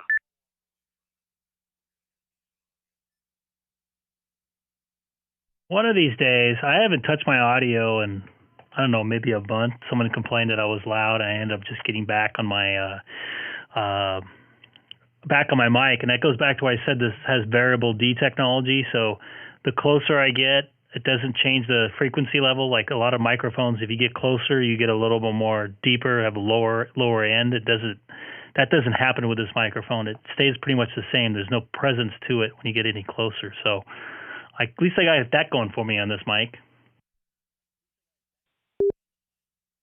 I just figured out that you said it's an SM50. You've probably got the mic gain on the bottom of the mic cranked all the way up. That's why you're down to 3%. More voice and more bass in my voice. I actually will come in here and get closer, and then the bottoms are just going to roll out. But then when I just want to talk, I come out here. I'm less than a meter away. Okay, I'm less than a half a meter away, actually. And, that's where the normal conversation goes. So you tell me what those two differences are.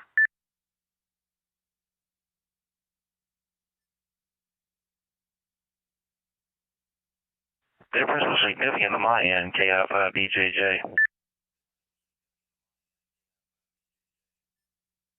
Oh, I figured it out. I looked up the SM50. There's a mic gain on the bottom. That's why he's got his radio down to 3%, and the mic gain's turned up higher. That's what the difference is. Because I would have to turn him down and everybody else up to even out the audio. Yeah, you're correct. There is a level setting down in the bottom of the mic. I chose to leave it alone because it's so much easier to go to the radio and push one button and then turn it and get it down to the level desired. Roger. I understand that. What I'm saying is, but if you use that microphone for a sideband, and I don't know what the deal is. It's all the Icom radios that has sideband that you don't need that much any gain. Like that's why I said 10 to 15%. But you're running a desk mic with a power amp, a preamp in it. That's the difference.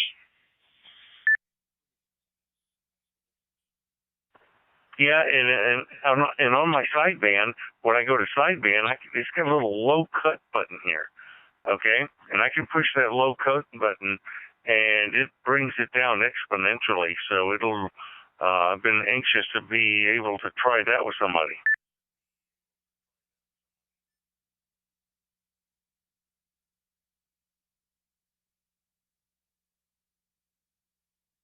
Kilo India 5 Delta Juliet. Just know from a third party, both of you have the same gain or volume from my end. I don't have one louder than the other, so it might be something in the internet provider as well that might be making the other users sound louder than need to be with y'all. Well, I don't necessarily want to be louder. I just want to be better. I mean, just be at the right point. That's a better word. I want to be at the right point. And I think I'm going to have to spend some time with an echo chamber. And that's all there is to it, to get the sound that I think that I'm worthy of. So next time I'll probably go in there and do the echo test part and see what I'm sounding like and adjust it until I like it.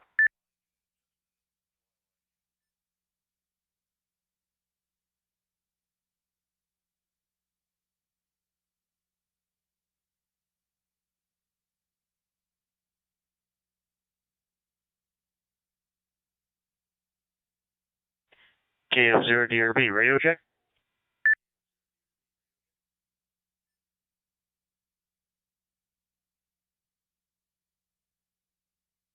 Take it, Greg. You're sounding good in there, Brandon. I mean, Jerry.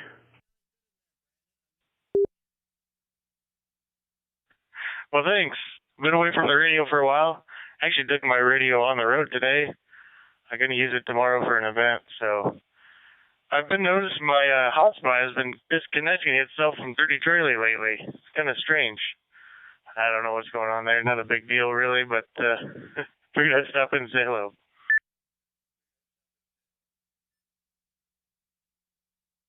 Yeah, I've been away most of the week. I got a new computer for the stream, so I'm able to add a little more features to my live stream here. So if anybody's listening on Reflector 30 and I have a computer nearby, you can type in my call letters, K6EGG, to the search engine of YouTube and see my radio on the screen and see the chat, see me, some other things I can put up. So yeah, to me, everybody sounds pretty good. I'm looking at two different meters, an audio meter coming out, and I personally think everybody sounds pretty decent to me. It's great to hear you, Jerry. Yeah, I haven't been on dealing with a new computer and some health issues, but seem to feel a little better today.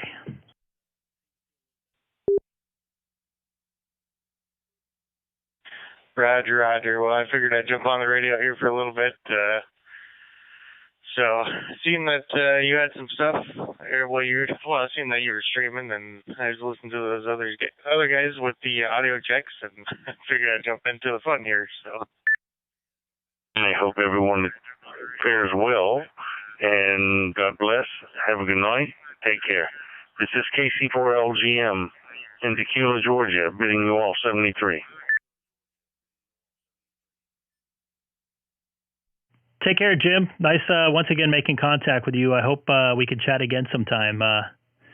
Pretty cool stuff. And check out his QRZ page if you're watching on YouTube right now. He has a great setup. I want to get the lights like he has. Anyways, I'll bring it back to you over there, Jerry.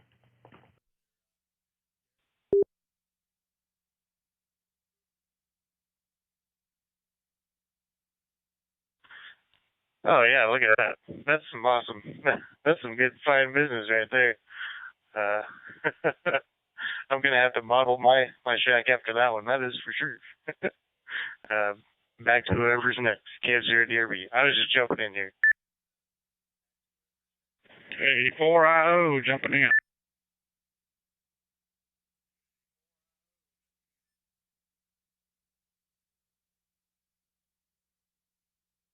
Go ahead, K4IO. This is Greg, K6EGG.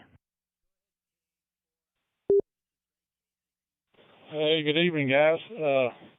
Sitting over here at the Ham Fest, and I got guard duty tonight, so I was just wondering if you guys were going to make it over here tomorrow.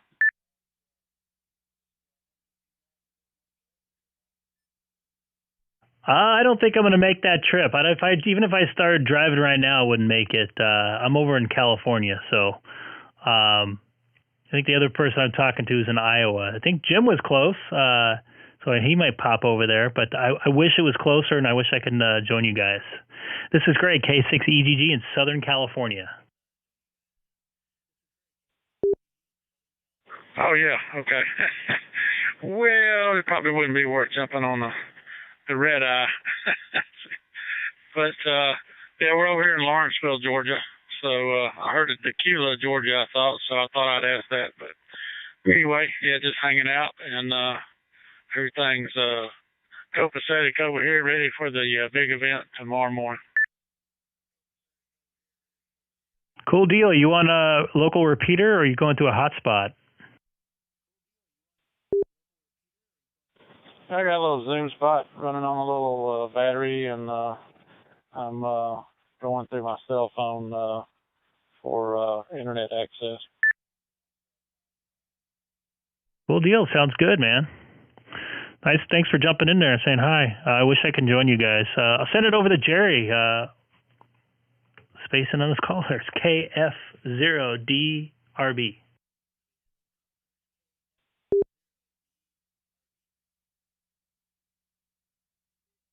Yeah, I'm doing a different event. I don't know what's going on in Georgia. We have a event going on just to the north of me here in Indianola. And it's like a qualifying race. It's called the Hillbilly Hike. It's a qualifying race for another, marathon or whatever. So I'll be just kind of helping out with the community side of things. So this will be my first amateur radio event that I'll be working there for I think community service event is actually what it would be. So it'd be kind of fun to do tomorrow. Supposed to have some nice weather too. K6EGG. Yeah, that sounds great. We do that occasionally. We do like bicycle races and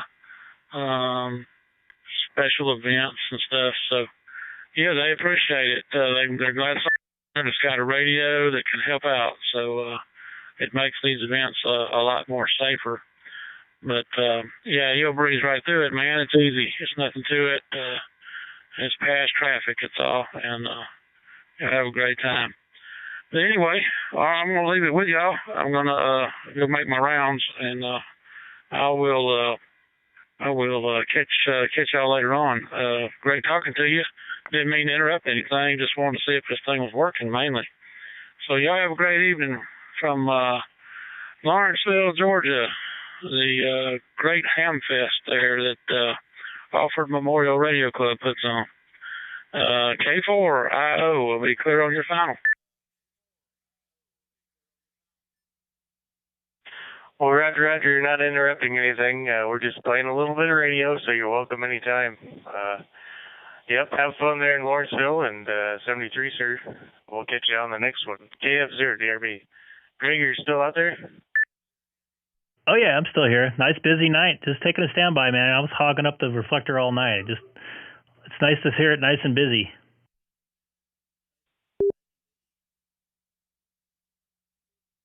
Yep. Roger. Well, I'm going to jump off here for a little bit and send it back to you guys.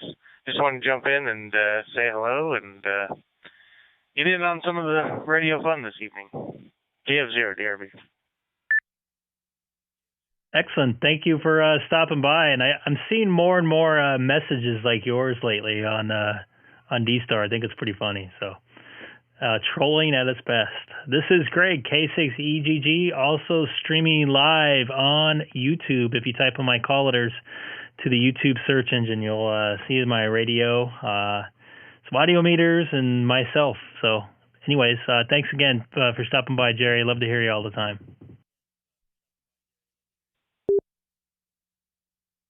$73 for now, Greg. Yep. Good to catch you here again. So, GF0, DRB. I'll be clear. 30 Charlie for now. K4 BBM.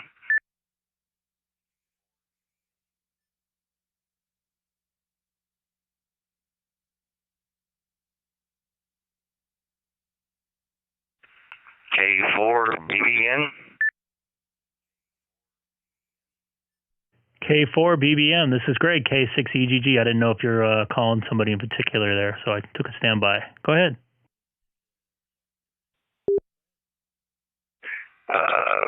K6EGG, like commented on there, first time listening and first time check-in, so I just thought I'd jump in and say hello.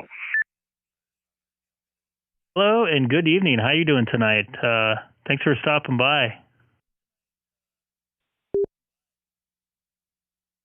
Yeah, enjoy listening to the stream, especially since the HF bands don't have a lot going on with the storms and stuff that's kind of wreaked havoc anyways, and at least they have here. So still kind of new to DStar. I haven't had this 7100 very long, and just been listening a lot and maybe talked to a handful of people. So I hope my audio sounds okay. Gotta be honest with you, you're a little bit loud. I don't know if you can turn down your gain a little bit. I can hear some background noise too.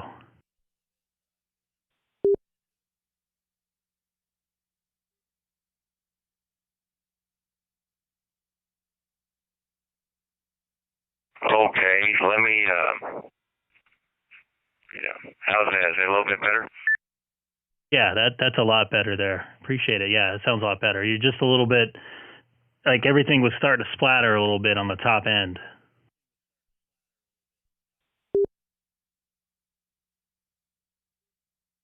Yeah, no problem. Just still kind of figuring it out there a little bit, and then I've tried using it remote too, so I might have had it a little high. I'm trying to find the middle ground there, I guess, between using it remotely on with my cell phone whenever I'm out and about and everything. So I might some other time try to check in with it or something and go back to your stream and listen to it and everything. So I'll get out of the way. Sounds like a bunch of people out there. Just thought I'd jump in here and say hello, and appreciate the stream. Doing a good job with it. K4 BBN. K4 BBM, K6EGG. I really appreciate it. Yeah, you can always try the echo feature as well. You can hear your voice come right back to the reflector to see how you sound. That's kind of how I got started with DStar and just adjusted some levels and stuff like that. So, yeah. So, thanks again for watching and subscribing if you did. This is Greg, K6EGG.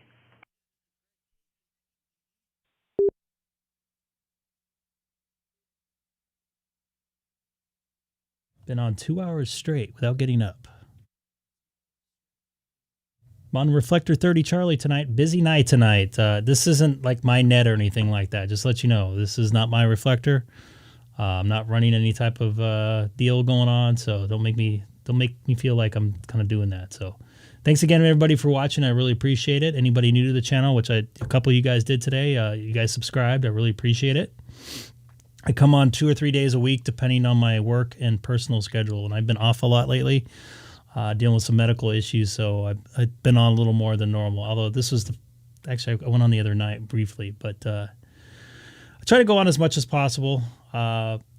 It's always good to make new contacts. It kind of goes both ways. Some guys find me in the on YouTube and then follow me to the reflector I'm on, and some people hear me on DStar and then follow me to my YouTube page. So it's kind of crossroads, and it's always nice to check out the chat and all everybody in there watching.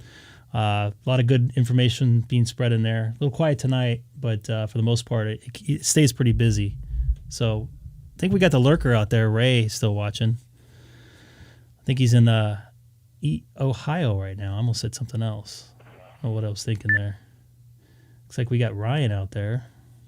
See if he wants to jump in there.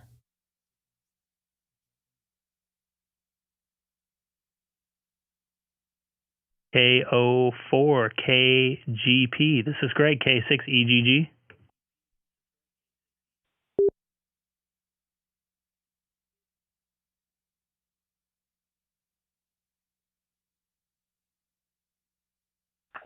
This is K04KGP. The station calling it Mr. Call Sign, but I think it was EGG. Over. Yep, it's Kilo 6 Echo Golf Golf. Kilo 6 Echo Golf Golf. You got a lot of D74s there on your YouTube, on your QRZ page. Oh, those are just screenshots of the same one. I forgot what those pictures, but yeah, those are mainly doing some APRS type messaging. Copy that. You on that right now, that same radio? Oh, wow. You got some nice wiring there, man. Actually, I need to update that. I just redid the shack this past weekend finally. It was like 2 days worth of work, but got everything actually kind of bundled up and cleaned up. I think you probably saw the patch panel picture, but behind the desk with everything in it was just an absolute nightmare. But anyway, I got that cleaned up finally. Yeah, but no, I'm not on the handheld right now. I'm actually thinking on the same thing you have. It looks like from your call sign or info there was a 9700 through a hotspot. Over. Yep, copy that. I just got to the end of your page there. I'm actually also live streaming on YouTube. I have your page up on my stream right now. I hope you don't mind there. Just checking out all your radios, man. Do you like the D74? Oh yeah, actually, it's a lot to it, but I do like the fact that it has all that, the functions and such. One of the really nice things is monitoring on the HF band. So obviously you can transmit, and then it depends a lot on obviously what antenna you have. But actually from those pictures and that patch panel, I'm able to just take a jumper, an SMA jumper off of that handheld. I knew it, right? Plug it into a 132-foot end wire and inside wire and pick up all kinds of things out there. So that, and you can switch over and do the DStar built into it. APRS is built into it, and all the other things. So it's really a great little rig for sure. Expensive too. I was looking at used ones online because I don't think they make them new anymore. I'm like, so I want to get the new Icom handheld. I don't think it does the lower bands, but it looks like it's going to take a while for it to come out, unfortunately. Yeah, the D74s, those have been discontinued for about a year, I believe. I think it had a lot to do with, from what I've read, with the semiconductor chip factory or plant in Japan had a massive fire, and there might have been other things, but that didn't help anything. So anyway, that's been discontinued, sadly. And then yeah, that probably has driven up the price. I think I got mine for $6 maybe on eBay, and it was lightly used, but it works fine. So But still, MSRP was not quite that high. But there are some that I saw on eBay that were also $1,000. It's like, so we can get crazy on that. Yeah, the ID52, I think, is the new one from Icom. It's seen some videos with that on YouTube. The menu system, it almost looks exactly like a 9700, which that looked really kind of cool. So just as far as getting around the user interface and such, definitely looked very interesting. But yeah, so I think they're out in Europe, but they're not here yet in the U.S. Over.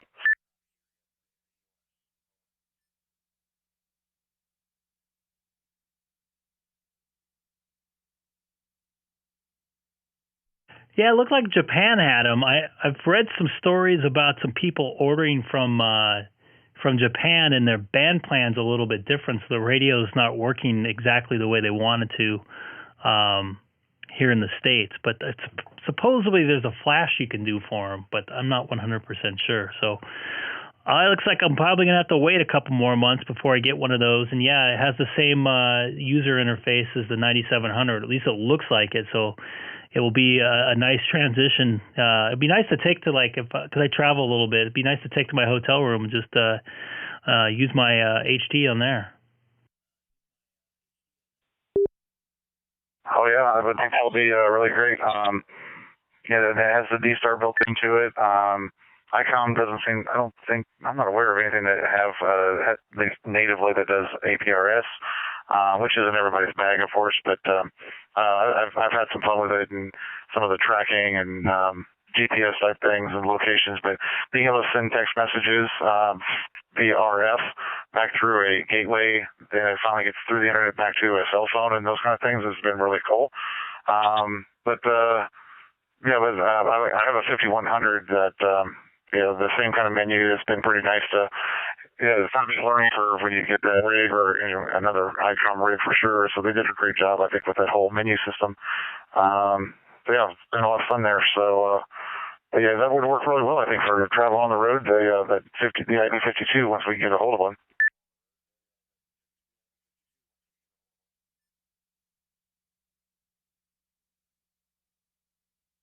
I found a THD 74A for $575. Buy it now on eBay. That's actually the lowest price I've seen in a while. Looks like it's in pretty good condition too.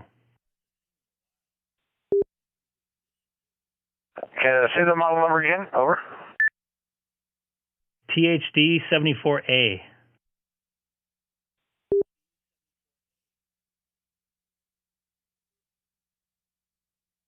I'm not sure there's a P in the front of that, but the D74A, yeah, that sounds like. And I'm sorry, what was the price again? You said around 500? $575. THD 74A on eBay. That's a very solid price. I've not seen it much below 6 at all. That's, I think, I can't remember what the MSRP was, 450 or 500, I think, when they were making them. So, is that a new unit too?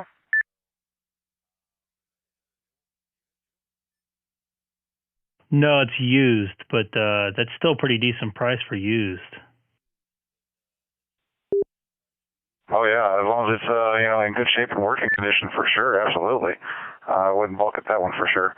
One thing I would say, if you do get one, a little bit of it, and I've had a total heartbeat scare, stopping scare kind of thing was, I thought I had it clipped well inside my shorts pocket one day, and it wasn't a long fall, thank God, but it was a little bit of a fall onto a semi-hard floor, and anyway, just was like, oh crap. But it all was fine. But I would say just get some kind of a case. I think there's a factory leather case you can get that wraps it up pretty well and a little padding. So just something to kind of think about if you do end up getting one. Yeah, I think I'm gonna wait for the Icom to come out. I don't know. I have Icom radios here, and I just got a 5100 for the car a couple months ago. So I think I'm gonna go with all Icom products for now. I had a Kenwood. I still have a Kenwood TS2000 sitting next to me here on the floor. It has a sick sideband receiver to it, which I'm probably going to get rid of and hopefully have some money to buy another radio, 7300 or something like that.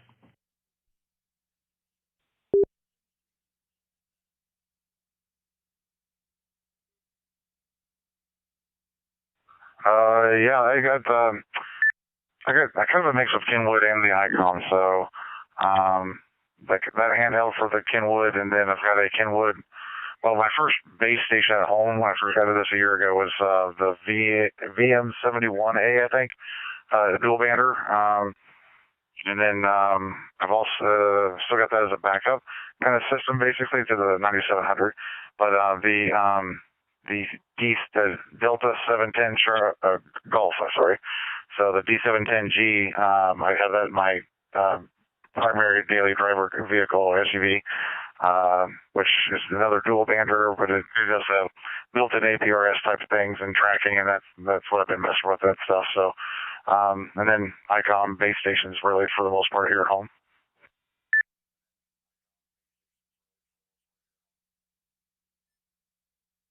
Which, in your personal opinion, which user interface do you like better? I've had Yaesu back in the day. I mean, I haven't had their newer radios. I've had Kenwoods, and I like the Kenwoods. I had a Kenwood TMV71 in my car for about 6 years. Mainly use it for listening. I think it has a little bit of a bad front end to it. When I would drive by cell towers, it would pick up a little bit of the noise from it. I got a Icom ID5100. That thing is solid. What's your personal opinion between those two companies? Well, I mean, those two, the two being Kenwood and Icom, are my top favorites, if you will, or preferences for sure. I have a Yaesu handheld, was my very first, I guess, ham rig of sorts, but just an FT60, I think.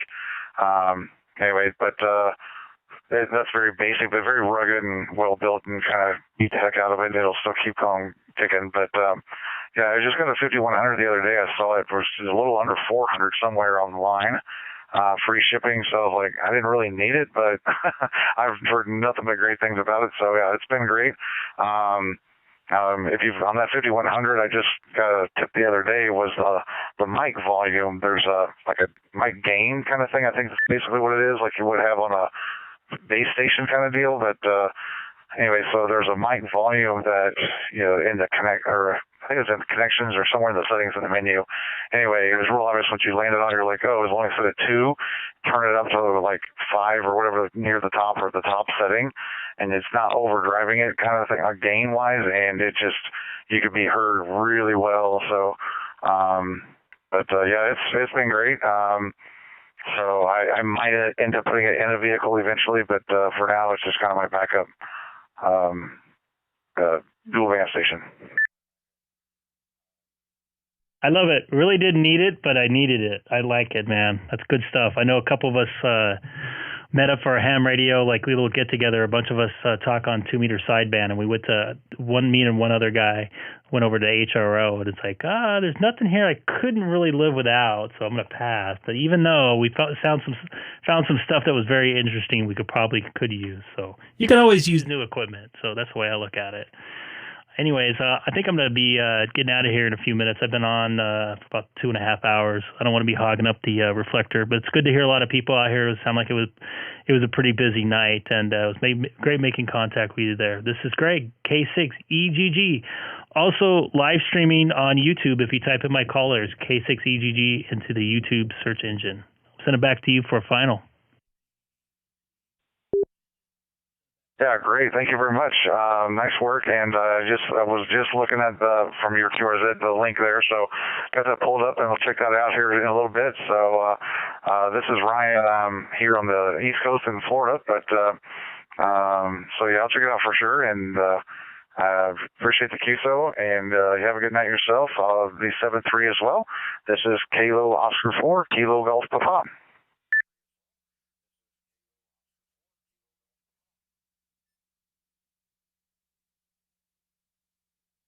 All right, so I pretty much hogged up the Reflector 30 Charlie all night. Sorry about that. But did make a lot of contacts. Pretty busy night on there. Made a bunch of new contacts on YouTube as well. Anybody new to the channel right now, please don't forget to hit that subscribe button. I come on about 2 or 3 days a week, depending on my work schedule and personal schedule. Got a new computer system here recently, about 4 days ago. So that's why I wasn't on the last couple days, and I was not feeling too good also. So I got a bunch of new cameras. You can see me there. The screen chat wasn't here originally. I always had this right here. So reflector hog, yeah, I know, but nobody was talking. You know, some people just don't talk. Let me see here. Oop, I didn't want to do that. Chat screen. Go back here for a few. Yep, I'm a reflector hog. I know in the past I've talked on like UHF and VHF repeaters, and sometimes the control op will make it a point to, don't talk for more than 15 minutes. And then the repeater sits there completely empty for like 7 hours before somebody makes a 5-minute conversation. So I don't know. And then it just makes me feel like nobody's actually listening. You got all these repeaters and nobody's talking. So it's kind of why I was talking. I wanted to see how many people can bring in here. I brought some people from YouTube to different reflectors that were totally quiet. I really appreciate it there, Mike. Thank you for watching. It's always nice chatting with you. Wish I had felt a little better tonight. I'd stay on a little bit longer, but I'm still kind of getting over this. I'm not a little bit of a cold, not cold, but flu thing. My doctor put me on some new medication too. That's going to screw me up in the head. But thanks again for watching. I'm probably going to be on a little later tomorrow night. I'm guessing around 7:30 Pacific time. So it'll be late back there for you guys on the East Coast. And I probably won't be on there too long because I have to go to work on Sunday. So first time back to work in about 10 days. So thanks, Kurt. Thanks again for watching, dude. Hope you guys like the chat and the screen. I hope it's not intrusive. I'm actually going to do it a little differently so it's superimposed in there so you don't have the white background so it doesn't kill you on the eyes. Trying to figure out what's going to go in this other corner here up below to my right. Actually, this way, that way.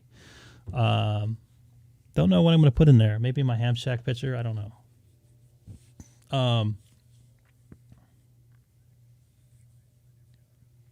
I might be on 14 tomorrow morning. I'll take a listen for that. I'll have to be in my car. I have to be in my hotspot. Something else I'm going to do is do some live Zoom conversations as well. So I'm going to be probably starting that in a couple weeks. I'm going to get some testing with it maybe next week. I did some testing with Keith, WA6QXA, probably about 4 months ago, but my old computer that you can probably see in this shot right here, which is right there, is a 2012 iMac, and it could not handle all the streaming, the camera inputs, and everything else. So I had to call it a night for at least doing what I wanted to do with a stream with that computer. So I got a new computer. I got a brand new M1 Mac. Just got out of the box. So hopefully I should be able to do the Zoom. We can chat. You know, somebody can show me around their shack, whatever else. Be kind of a cool little thing to do. Maybe I can do like a group thing. I have everybody on there. I don't know, something a little different, just another way to connect. So anyways, I appreciate you guys watching tonight. It's just about 10 after, actually about 8 after 9 p.m. here on the West Coast, after midnight, Sunday or Saturday for you guys over there. So if you guys are watching on the East Coast, thanks for watching. And for you guys watching Hawaii, it is 6 p.m. and hope you have a nice dinner. So have a good one, and I hope to talk to you tomorrow. This is Greg, K6EGG. Don't forget to hit that subscribe button. See ya.